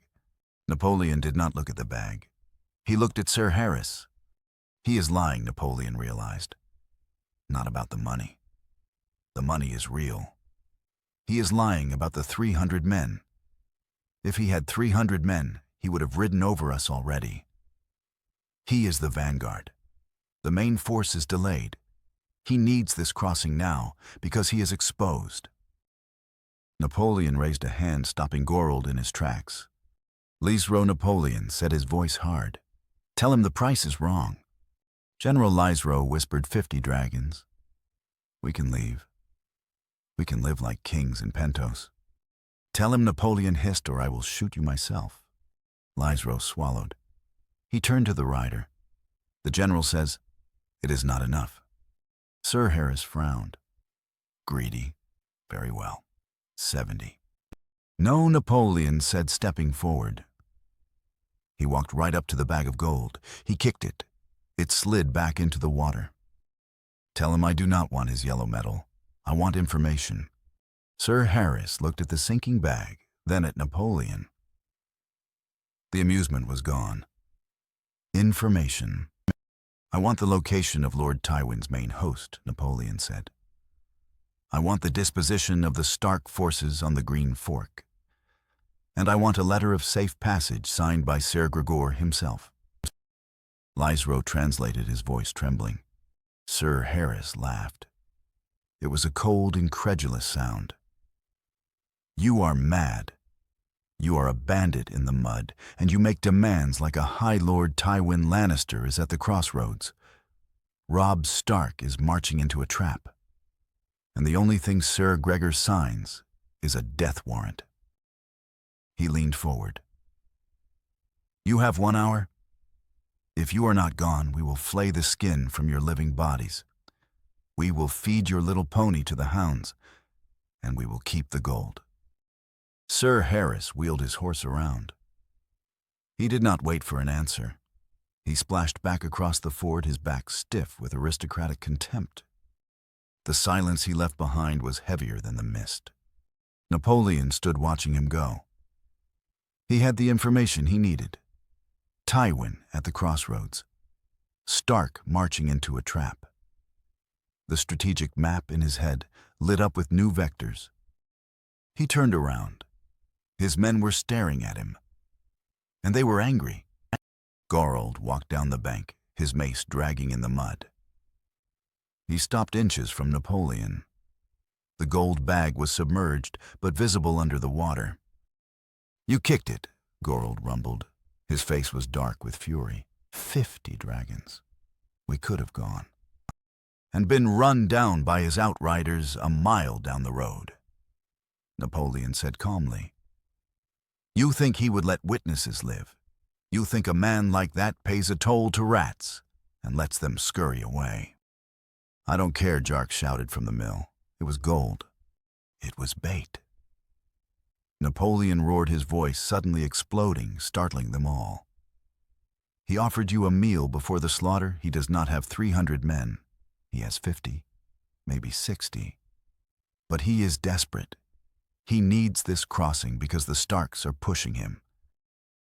He walked up the bank, pushing past Gregor. He climbed the walkway and addressed them all. Listen to me. We are not bandits anymore. We are a political entity. We hold the key to the flank. If we take the gold, we die rich and headless. If we hold the ford, or if we trade it to the right buyer, we become legends. Who is the right buyer? Lisro asked the Starks. They are leagues away? No, Napoleon said. He looked north toward the smoking horizon of the Riverlands. We do not trade with the wolf or the lion. We trade with the road. He pulled out his notebook. He sketched rapidly. Payday. Yes, General. How much powder is left, the dry powder? 1 keg, sir, maybe less. And the oil? 6 flasks. Good. Napoleon looked at the bridge he had burned behind them. Then he looked at the mill itself. The massive wooden structure dry with rot, filled with grain dust. We are leaving, Napoleon announced. The men paused. Leaving, Gorold asked. You just said we hold the ford. We are holding it, Napoleon said, a cruel smile touching his lips. We are going to hold it so tight that no one can ever use it again. He pointed to the main support beams of the mill, the massive oak trunks that held the roof up. Drill into them, Napoleon ordered. Pack them with the remaining powder. Soak the floorboards with oil. We are not just burning a bridge. We are dropping the mill into the river. Block the ford, Lisro realized. With the debris, a dam, Napoleon corrected. We will create a choke point of stone and burning timber that will take them a week to clear. We deny the enemy the avenue of approach. And the gold Gorold asked, looking back at the water. Napoleon stopped. He looked at the giant. He knew that discipline had a limit. He knew that men could only be pushed so far by fear and logic. Sometimes they needed a bone. Retrieve the bag, Napoleon said. Split it. 10 dragons for each man. But you carry it. It goes in your pack. If you lag behind because of the weight I leave you. The tension in the air snapped. Gorold let out a breath that was half laugh, half sob. He plunged his hand into the water and hauled up the sodden leather sack. You're a mad bastard, Gorold said, weighing the gold. But you're a fair mad bastard. Move, Napoleon commanded. We have 1 hour before Sir Harris returns with his 300 ghosts. I want this structure rigged to blow in 40 minutes. As the men scrambled to work drilling and pouring, Napoleon walked back to the window. He raised the spyglass one last time. Sir Harris had rejoined the tree line. Napoleon could see movement there. Not 300, but enough. A column of mounted archers, and a siege engine, a scorpion dismantled for travel, being assembled. They weren't planning to negotiate. They were planning to punch a hole. Napoleon checked his watch. 10:45 a.m. The Battle of the Ford is over, he whispered to himself. The campaign of the Riverlands begins. He opened his ledger. He wrote a new entry: strategy shift, mobile warfare. Objective Harrenhal is a trap. New objective: intercept the Stark supply lines. Negotiation through disruption. He closed the book. He felt a familiar thrill. The static defense was boring. Now he could maneuver. General Pate called out from the darkness of the mill, I found something else, under the floorboards. Napoleon turned. The boy was holding up a bundle wrapped in oilcloth. It was long and heavy. What is it? Pate unwrapped it. It wasn't a weapon. It was a banner. But not the Trout of Tully or the Lion of Lannister. It was a black dragon on a red field. The breath caught in Lisro's throat. Targaryen, he whispered. A loyalist banner, hidden since the rebellion. Napoleon looked at the dragon, a symbol of a fallen dynasty, a symbol of absolute power. Burn it, Napoleon said. Burn it, Pate gasped. It's history. It is a distraction, Napoleon said, turning away. Nostalgia is the enemy of the present. We fly no flags today. We are the mist. He walked to the keg of powder. He began to pour the black trail. The scorpion bolt did not whistle. It screamed. It was a spear of ash wood tipped with iron, thick as a man's wrist, propelled by the tension of twisted rope and sinew. It smashed into the upper wall of the mill, punching through the rotting oak timbers and obliterating the window frame where Napoleon had stood seconds before. Splinters the size of daggers sprayed across the room. Pate shrieked, covering his head. Distance 150 yards, Napoleon stated calmly, brushing sawdust from his shoulder. He did not flinch. He had calculated the reload time of a standard Scorpion to be 45 seconds. He had time. "They are sighting the second shot," Lysro yelled, peering through a crack in the floorboards. "The archers are drawing." "Let them draw," Napoleon said. He looked at the fuse, a line of black powder trailing from the drilled support beams to the back door. "Pate, the match." The boy, trembling, handed him the lit slow match. Napoleon looked at the structure around him. The mill was a beautiful piece of engineering destroyed by neglect. Now it would serve one final purpose. It would not be a fortress. It would be a cork. "Evacuate," Napoleon ordered. "Go to the tree line. Count to 20. Open your mouths to equalize the pressure." The men scrambled out the back door, dragging their packs heavy with gold, sliding down the muddy embankment toward the reeds. Gorold went last, limping, helping the terrified Pate. Napoleon stood alone. He listened to the shouts from the southern bank. Sir Harris was ordering the archers to volley. Napoleon touched the match to the powder train. It hissed a serpentine sound, angry and fast. Napoleon turned and ran. He did not look back. He vaulted over the rear railing, landing in the soft mud of the sluice, and sprinted for the cover of the willows. Un, deux, un, deux. He threw himself behind a fallen log just as the sky turned white. The explosion was not a singular bang. It was a series of concussive cracks, followed by a deep, subterranean groan. The kegs packed into the support beams detonated, shearing the massive oak trunks instantly. The mill robbing of its legs did not explode outward. It sat down. Gravity took over. The massive stone grinding wheel, the heavy slate roof, the tons of timber, all of it slid forward, driven by the angle of the blast. It crashed into the river with the force of a landslide. Water sprayed 50 feet into the air. The sound was apocalyptic, a grinding, tearing roar that drowned out the screams of the Lannister horses on the far bank. Then silence. Debris rained down wet wood slate mud. Napoleon stood up. He walked to the edge of the reeds. It was perfect. The mill lay broken across the ford, a tangled mountain of wreckage.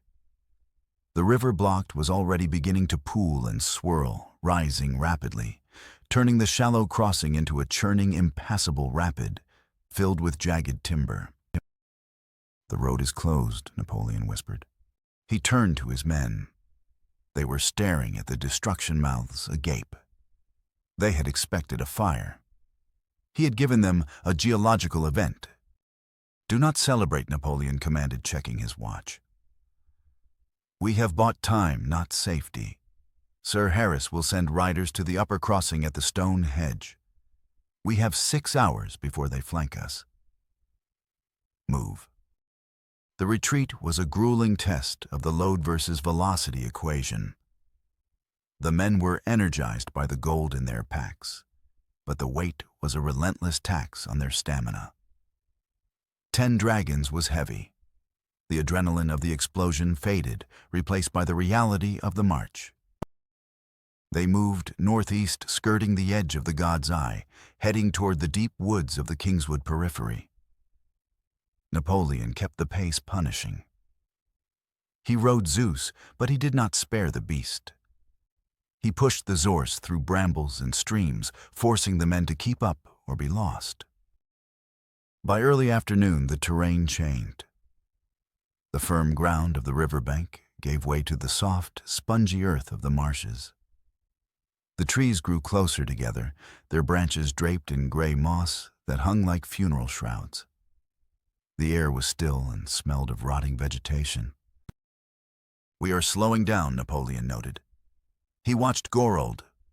The giant was lagging. His face was pale sweat beading on his forehead. The cracked ribs were agonizing, and the heavy pack of gold was pulling him down. "Jark," Napoleon called. "Take Gorold's pack." What Jark bristled. "I'm carrying my own 10 dragons. I'm not a mule." "Take the pack," Napoleon said, his hand resting on his pistol grip. "Or Gorold drops it. If he drops it, he leaves it. Do you want his gold to sink in the mud, or do you want to carry it and claim a share later?" Greed warred with laziness. Greed won. Jark grumbled but grabbed Gorold's pack, slinging it over his other shoulder. He staggered under the double weight, but he moved.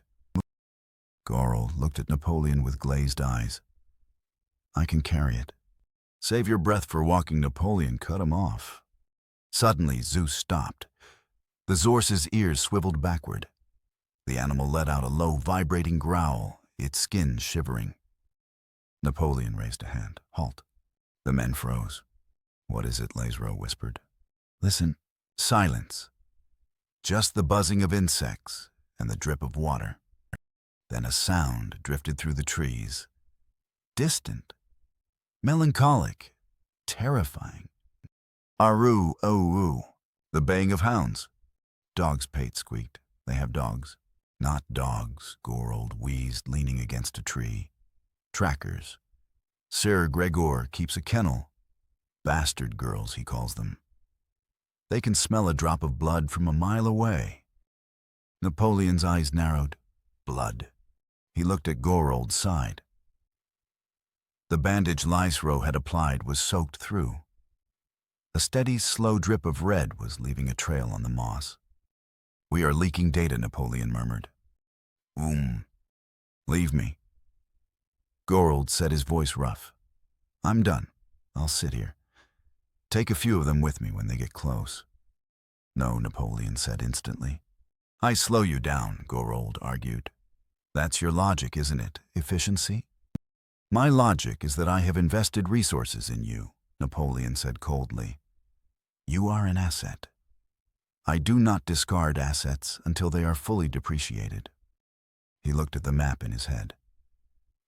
They couldn't outrun hounds in this muck. The zorse was struggling in the soft earth. The men were exhausted. If they ran, they would be run down one by one. "We cannot run," Napoleon announced. "So we will hunt." "Hunt," Jark cried. "There's a pack of them and riders." "Cavalry is useless in a swamp," Napoleon said, surveying the terrain. "Look around you. Soft ground. Low branches. Roots. A horse breaks its leg here. A rider cannot swing a lance." He pointed to a narrow causeway of firmer earth between two stagnant pools of black water. "This is the choke point. We stop here. To die. To blind them." Napoleon dismounted. "The hounds are the eyes. If we blind the eyes, the body stops."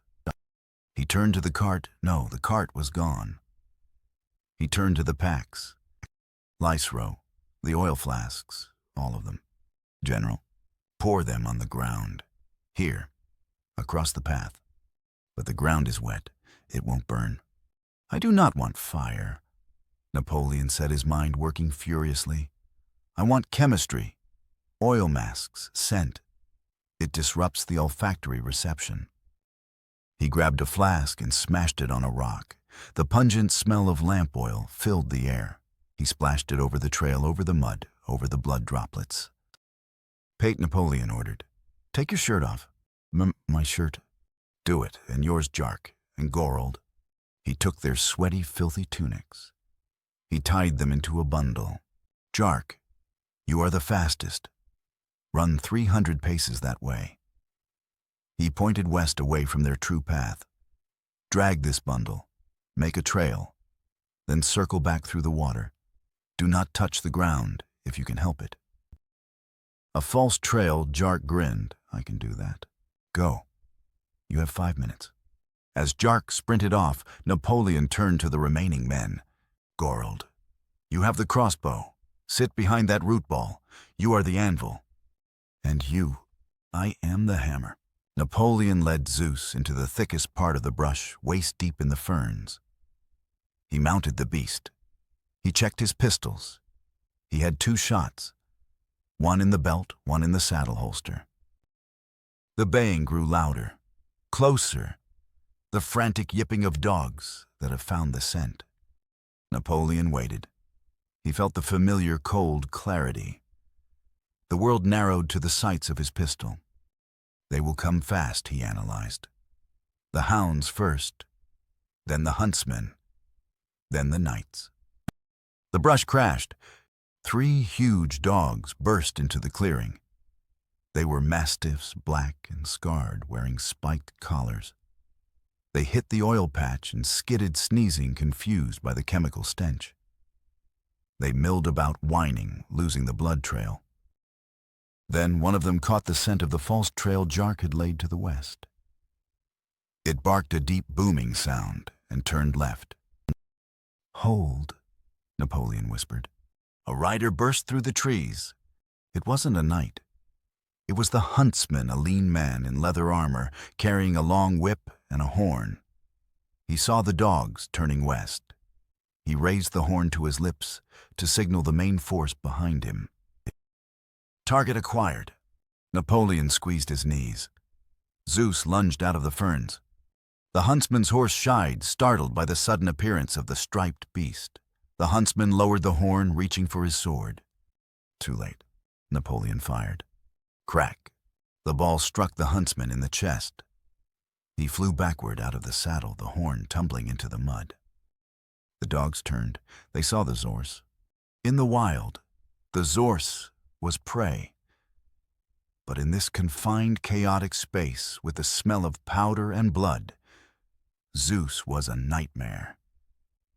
The stallion reared, letting out that terrifying guttural roar. The hounds hesitated. The alpha dog lunged at Zeus. Zeus kicked. A blur of black and white stripes. The hoof caught the mastiff under the jaw. There was a sickening crunch, and the dog went limp. "Gorald now," Napoleon shouted. From the root ball, the crossbow twanged. The second dog, leaping for Napoleon's leg, took a bolt through the ribs. It yelped and collapsed, thrashing in the water. The third dog, seeing its pack decimated and its master dead, tucked its tail. It whined and bolted back the way it came. "Let it go," Napoleon ordered. "Let it run back to them. Fear is a virus." He reloaded his pistol with practiced, steady hands. From the woods behind them, Jark emerged, dripping wet, panting. Did it work? "The eyes are blinded," Napoleon said, looking at the dead huntsman. "The main force will find the body.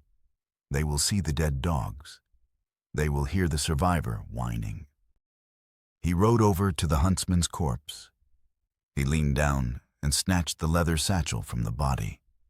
Map's orders. He opened it. A scroll, sealed with the 3 dogs of House Clegane. "What does it say?" Lisro asked, stepping out from behind a tree. Napoleon broke the seal. He scanned the text. It was a requisition order. "To Sir Harris. Secure the ford. Proceed to Harrenhal. Join the garrison. The wolf crosses at the Twins. We burn the Riverlands to starve him." Napoleon's eyes widened. "The wolf crosses at the Twins. Robb Stark is not marching into a trap," Napoleon whispered. "He is making a deal with the Freys. He is flanking Tywin." The strategic picture flipped upside down. The Lannisters were out of position. Tywin was expecting a frontal assault, but Stark was coming down the unseen flank. "General," Napoleon looked up. The baying of moorhounds was gone. The woods were silent. The Lannister column, deprived of its tracker, would halt. They would not enter a swamp blindly against an enemy that killed hounds and huntsmen with such precision. "We have a new objective," Napoleon said, tucking the scroll into his coat. "The ford is irrelevant. The gold is irrelevant." He looked at his men. They were battered, bloody, and rich. But they were looking at him differently now. They were no longer looking at a paymaster. They were looking at a survivor. "We are going to Harrenhal," Napoleon stated. Harrenhal Gorold spat blood. "That's where the mountain is. That's where the ghosts are. It's a cursed ruin. It is the logistics hub of the entire theater," Napoleon corrected. "It is where the food is. It is where the prisoners are. And it is where we will find the leverage to end this campaign." He pointed north through the swamp. "We move. Single file. Step in the water, we vanish." As they trudged away into the gloom, Napoleon felt a drop of rain on his cheek. A storm was coming. Good. Rain washed away tracks. Rain made the ground soft. Rain was the friend of the infantryman and the enemy of the night. He patted Zeus's neck. The zorse was trembling, adrenaline fading. Napoleon whispered. "Do." The men answered softer now, a mantra of survival. They disappeared into the mist, leaving the dead huntsman to guard the empty path. Harrenhal was not a castle. It was a geography of nightmares. 5 twisted fingers of black stone clawed at the weeping sky, their tops melted by dragonfire into grotesque shapes that looked like screaming faces frozen in obsidian. The scale of it mocked the human form. Walls so thick a dozen knights could ride abreast atop them. Towers so high they disappeared into the low-hanging storm clouds. To Gorold and the other mercenaries, it was a cursed place, the seat of ghosts and bad luck. To Pate, it was a story of divine retribution. To Napoleon, it was a logistical offense. "It is too big," he muttered, wiping the rain from his face as he observed the fortress from the edge of the King's Road tree line. The heating costs alone must be astronomical. The lines of communication between towers are non-existent. It is a monument to vanity, not utility. "It's the mountain's seat," Jark whispered, his voice trembling. The mercenary pulled the crimson cloak of a dead Lannister tighter around his shoulders. The disguise felt like a shroud. "If we go in there, we don't come out. They say he feeds men to his dogs for sport. He is not there," Napoleon stated, adjusting the fit of his own stolen surcoat. It was too long, but he had tailored it with a knife, creating a sharp, authoritative silhouette. "The intel confirms Ser Gregor is in the field burning the Riverlands. The garrison is skeletal. They are bored, undisciplined, and likely drunk. They are not expecting an enemy. They are certainly not expecting an inspection." He turned to his army. 7 men in battered, scavenged Lannister armor. They looked like what they were, a patrol that had been through hell. Mud-splattered, bandaged eyes, hollow with exhaustion. "Remember the narrative," Napoleon commanded, his eyes boring into each of them. "We are not refugees. We are the survivors of the Ford. We are the bearers of critical intelligence for the Castellan. We do not ask for permission. We demand efficiency." He looked at Lisro. "You are my aide-de-camp. You speak only when I signal.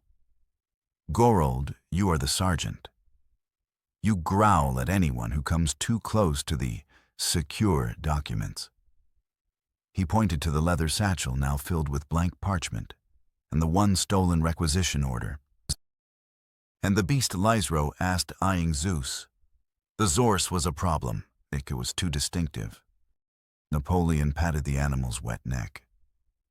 He had smeared mud over the stripes, turning the zorse into a dirty gray destrier. It wasn't a perfect disguise, but in the rain and twilight, it would pass.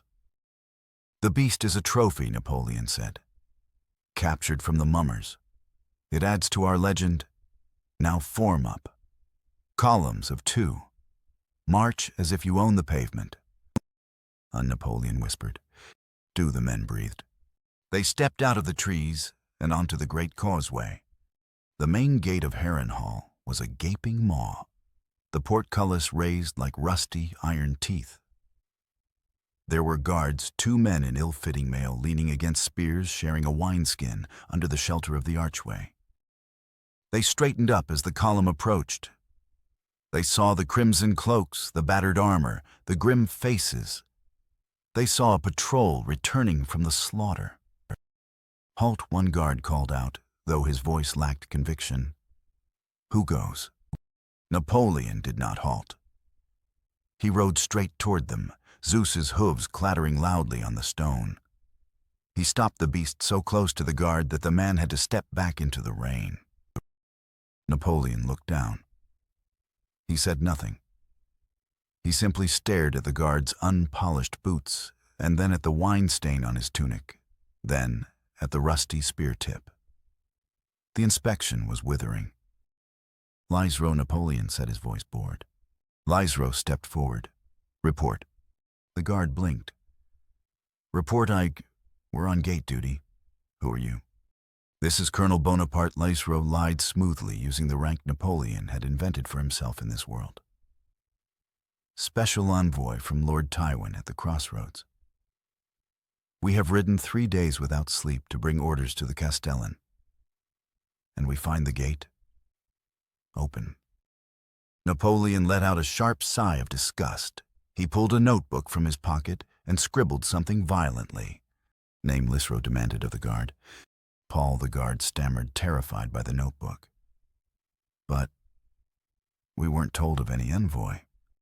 "That is because the Raven was shot down," Napoleon said, breaking his silence. His voice was the growl of a man holding back an execution order. "Just as we were almost shot down.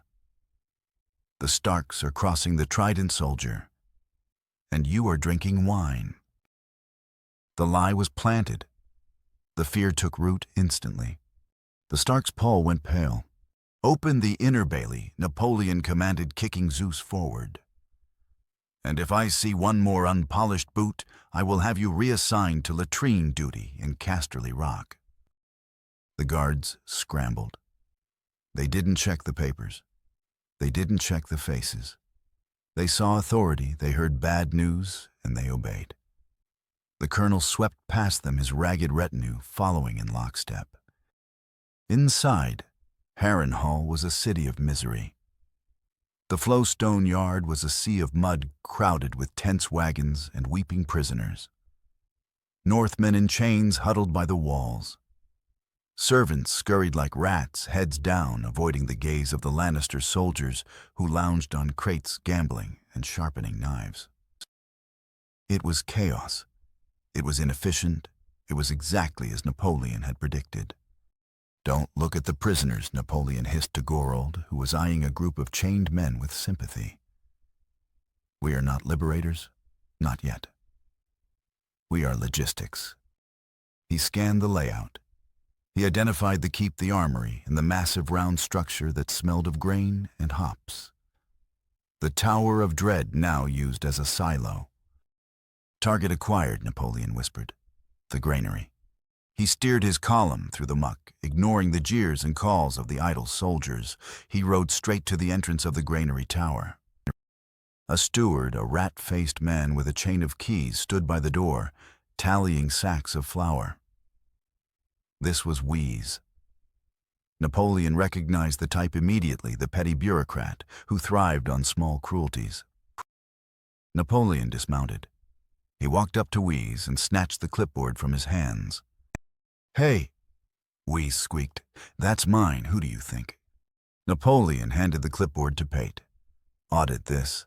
The count is wrong." He turned to Wheeze. "You are the quartermaster. I am the under-steward." Wheeze bristled, looking at the armed men surrounding him. "And you are trespassing. This is Sir Amory's store." "This is the army's store," Napoleon corrected. He leaned in close. "I am here to secure it. We have intelligence that Stark infiltrators are planning to poison the supplies." Wheeze's eyes widened. "Poison here? They are already inside." Napoleon lowered his voice to a conspiratorial whisper. "Disguised as prisoners. disguised as servants. Maybe even disguised as stewards. He looked Wheeze up and down. Open the doors. We are taking custody of the food. No one enters, no one leaves without a signed requisition from me. Lord Tywin's orders. I need to see these orders, Wheeze said, suspicion warring with cowardice. Napoleon nodded to Gorold. Gorold stepped forward. He didn't produce a paper. He produced presence. He loomed over the small steward, his hand resting on the hilt of his sword, his face a mask of scarred violence. The general gave you an order, Gorold rumbled. Napoleon pulled the stolen scroll, the one from the huntsman, from his coat. He flashed the seal of House Clegane for a fraction of a second before tucking it away. Do you recognize the dog, steward? Or do you want me to tell the mountain that Wheeze refused to secure his supper? The mention of the mountain was the key. Wheeze fumbled with his keys. The terror of Sir Gregor was the only law in Harrenhal. I was just following protocol, Wheeze stammered, unlocking the heavy iron-bound doors. Protocol is for peacetime, Napoleon said, pushing past him. In war, we have discipline. He signaled his men. Inside. Secure the perimeter. Bar the door. The 7 mercenaries hurried into the cool, dry darkness of the tower. Napoleon stopped at the threshold. He looked back at the yard. A group of Lannister knights was watching them from across the mud, curious but not alarmed. They thought it was just another factional squabble over resources. Napoleon looked at Wheeze. You stand guard here. If anyone asks, tell them the special audit is in progress. If you let anyone in, I will assume you are the poisoner. Wheeze nodded frantically, taking up a post by the door. Napoleon stepped inside and slammed the heavy oak door. The boom echoed in the vast stone cylinder. Bar it, he ordered. Gorold and Jark dropped the massive wooden beam into the brackets. The world outside the rain and the mud, cruelty was locked out. Inside, the air smelled of wheat and dried apples. Sacks of grain were stacked to the ceiling. Barrels of salt beef lined the walls. We have the food, Lysro breathed, looking around in awe. We have enough food for a year. And we have the high ground, Napoleon said, pointing to the spiral stair that wound up the interior wall to the arrow slits above. He walked to a sack of grain, slit it open with his dagger, and let the golden kernels run through his fingers. An army marches on its stomach, he quoted. And we are now the stomach of Harrenhal. But General Pate asked, his voice echoing in the silo. We are locked in. There are hundreds of them outside. We can't fight them all. We do not need to fight them, Napoleon said, moving to the stairs. We have the leverage. When the attack comes, or when the food runs low, they will come to us. And they will knock politely. He climbed the stairs to the first landing. He found a window slit that looked out over the courtyard.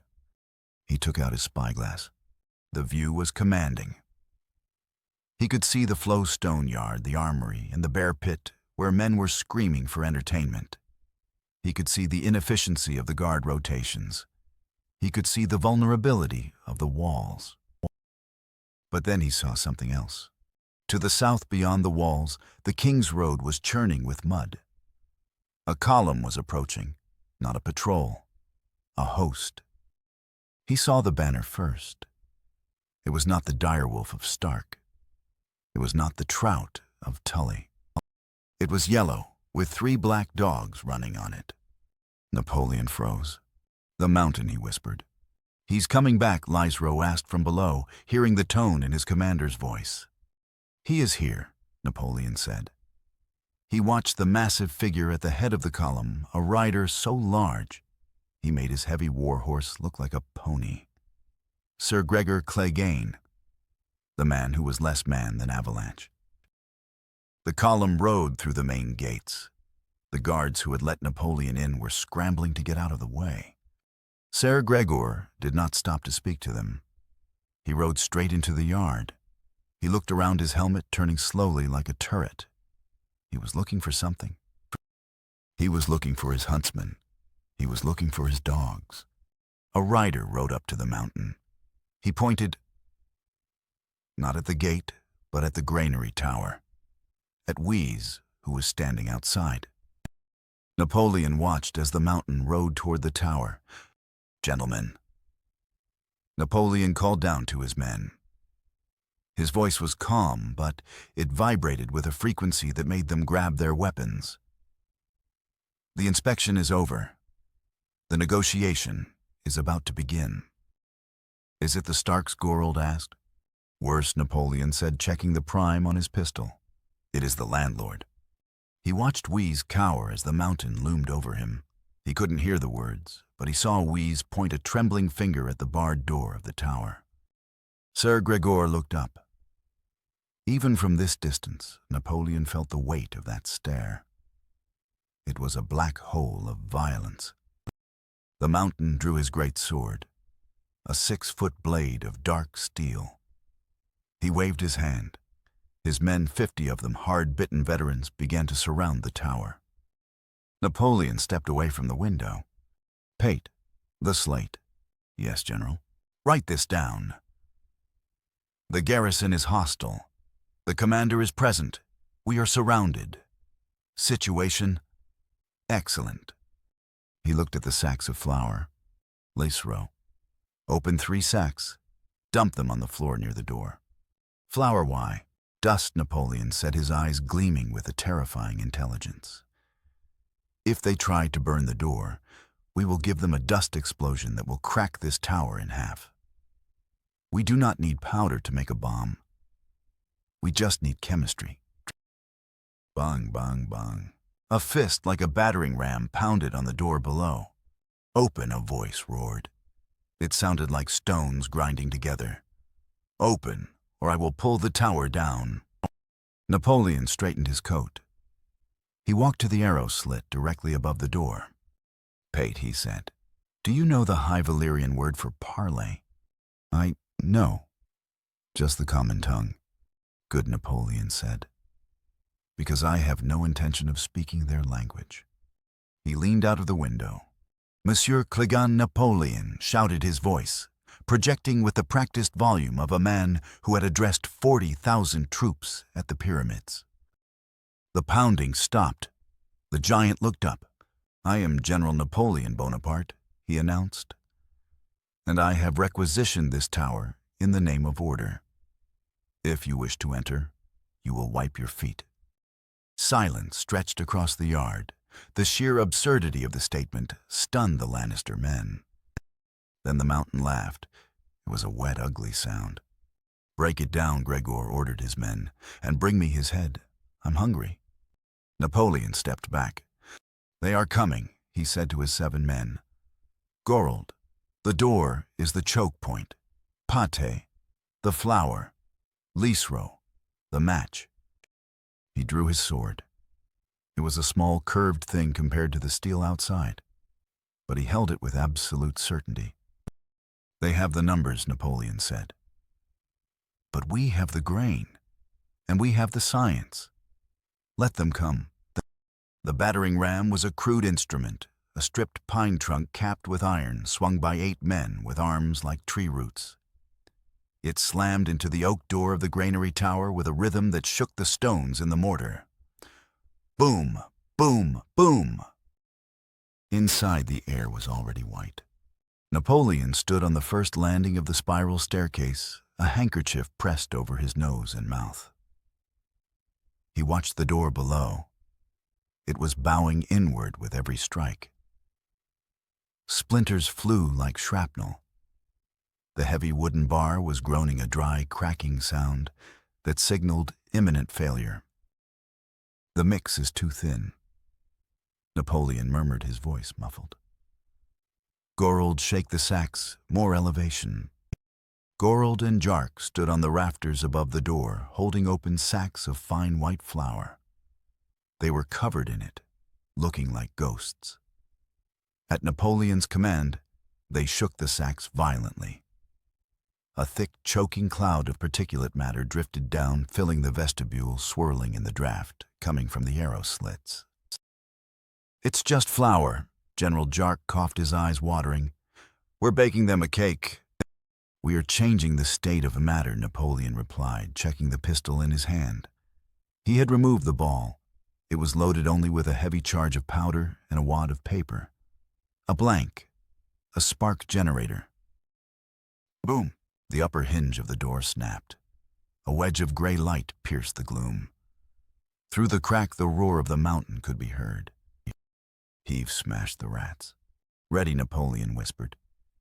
He raised the pistol. He did not aim at the door. He aimed at the center of the white cloud, hovering just inside the threshold. Boom! The wooden bar shattered. The door flew open. A rush of wind sucked into the tower, feeding the suspension.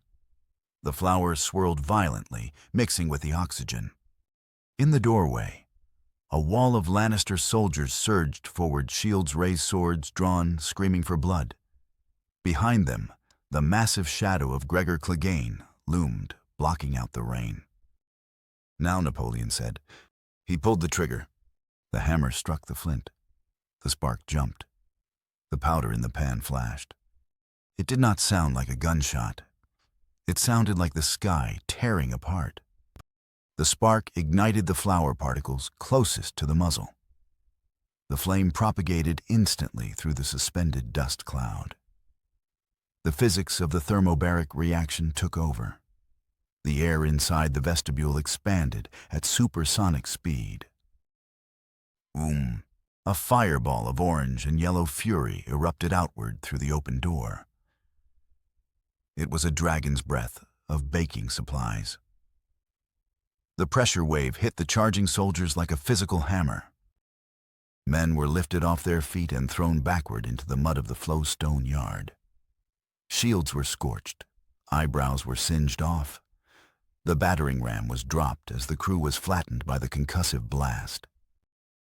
Even the mountain was forced to take a step back, shielding his face with a massive gauntleted arm as the heat washed over him. Inside the tower, the vacuum caused by the blast sucked the door shut again for a brief second before it bounced open on broken hinges. Silence reigned, the ringing silence of deafened men. Napoleon stepped to the window, slit, smoke drifting from his pistol. That was a warning. He projected his voice into the yard. "The next one brings the tower down." The Lannister soldiers were picking themselves up, coughing, patting out smoldering tabards. They looked at the dark tower with new horror. They had faced fire, they had faced steel, but they had never been blown up by bread. Gregor Clegane lowered his arm. His face was blackened with soot. He stared at the open door, his eyes narrowing. He did not look frightened. He looked interested. He walked forward, crushing the hand of a fallen soldier under his boot without noticing. He stopped at the threshold, peering into the gloom where the flour dust was slowly settling. "Sorcery," the mountain rumbled. His voice was deep, a bass note that vibrated in the chest. "You have a wizard." "I have a quartermaster," Napoleon corrected from the shadows of the stairs. "And I have the food." Napoleon walked down the stairs, stepping into the light. He stopped 10 paces from the giant. He sheathed his sword.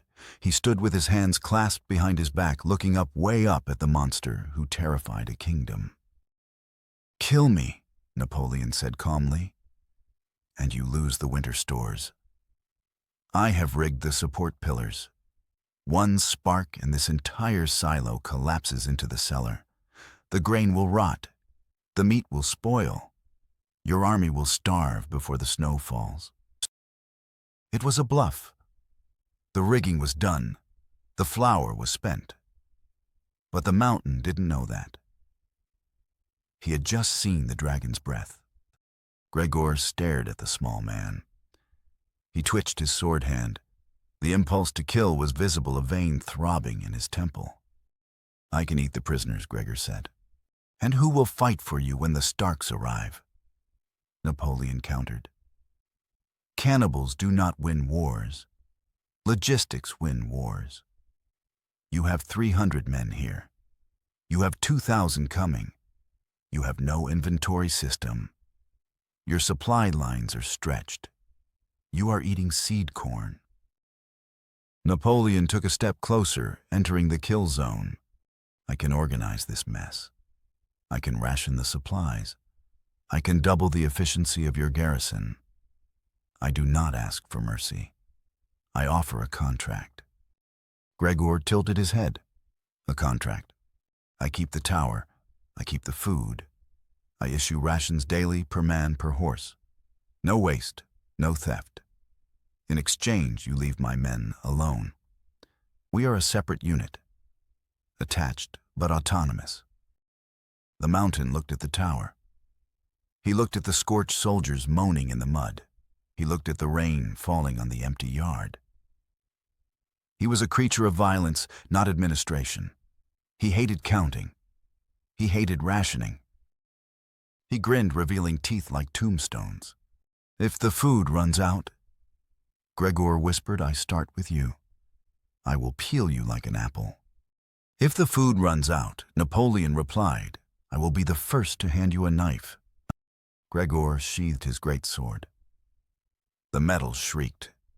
He turned his back on Napoleon, a gesture of dismissal that was also an acceptance.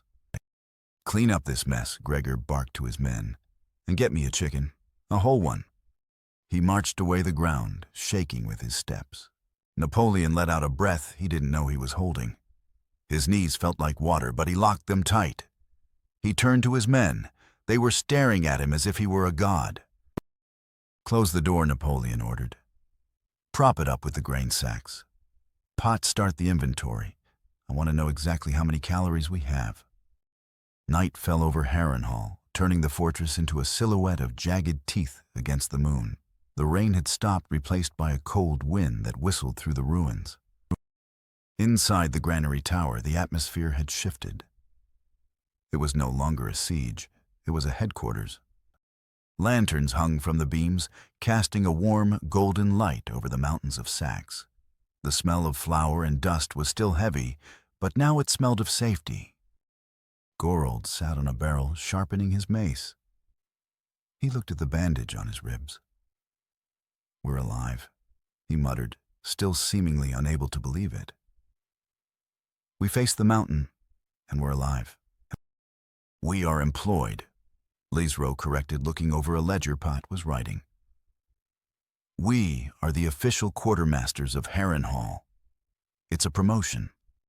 Napoleon sat at a makeshift desk made of 2 crates and a plank. He was not celebrating. He was working. He had the spyglass, the map, and the stolen requisition orders spread out before him. He was analyzing the geopolitical landscape. Tywin Lannister is at the crossroads blocked by the Green Fork. Robb Stark is at the Twins crossing to the west. The Riverlands are burning. Stannis Baratheon is a variable. Renly is a variable. He tapped the pencil on the table. I am a flea on the back of a dogfight. But I am a flea that controls the food. General Pate said softly. The prisoners? Napoleon looked up. What about them? I saw them through the window. In the bear pit.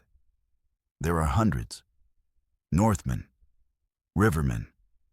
Captured at the Battle of the Mummers Ford and the Golden Tooth. They are mouths to feed, Napoleon said dismissively. Liabilities. They are soldiers, Gorold grunted. Good ones.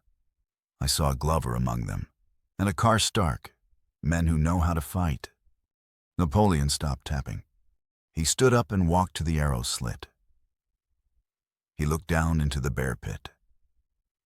It was a deep stone depression in the center of the yard, open to the sky. Below, huddled in the mud, were masses of men in chains. They were starving, beaten, and broken. But they were alive. Napoleon watched a group of them. A large man with a beard was dividing a moldy heel of bread among 3 younger lads. Discipline, hierarchy, even in chains. The mountain seas meet, Napoleon thought. I see a core. He turned back to the room. Pate, how much extra grain do we have? If we cut the Lannister rations by 10%, Pate calculated on his fingers. 10%, maybe 300 pounds a week. But General, if you cut the garrison's food, they will riot. Not if we boil the grain into a mash, Napoleon said. Volume over substance. We expand the gruel. We save the density. He walked to the center of the room. We are going to feed the prisoners. The men stared at him. Why, Lycero asked. Charity. Recruitment, Napoleon said. A ghost of a smile touched his lips, the smile of the emperor. The mountain thinks he owns this castle because he is strong. But strength is brittle. Loyalty is iron. He pointed to the floor. We will dig a tunnel. From the cellar of this tower to the drain of the bear pit. It is 30 yards. Soft earth. A tunnel, Jark groaned. More digging. We feed them at night. Napoleon continued, ignoring the complaint. We give them hope. We give them orders. And when the time comes, when the armies clash and the confusion is total, we will not just open the gates. He leaned over the map, his shadow stretching across the parchment of Westeros. We will open the ground, and I will have my grand army. He looked at Zeus, sleeping in the corner on a bed of straw. The zorse twitched in its sleep, dreaming of biting lions. The Game of Thrones is played by lords, Napoleon whispered to the empty air. It is time they learned how it is played by a soldier. He picked up the quill. On the top of a fresh page, he wrote the title of his new campaign, Order of Battle, the Harrenhal Guard. He dipped the pen in ink. Ani said to himself. Do, he answered. He blew out the candle. The tower went dark, but the ambition inside burned brighter than dragon fire.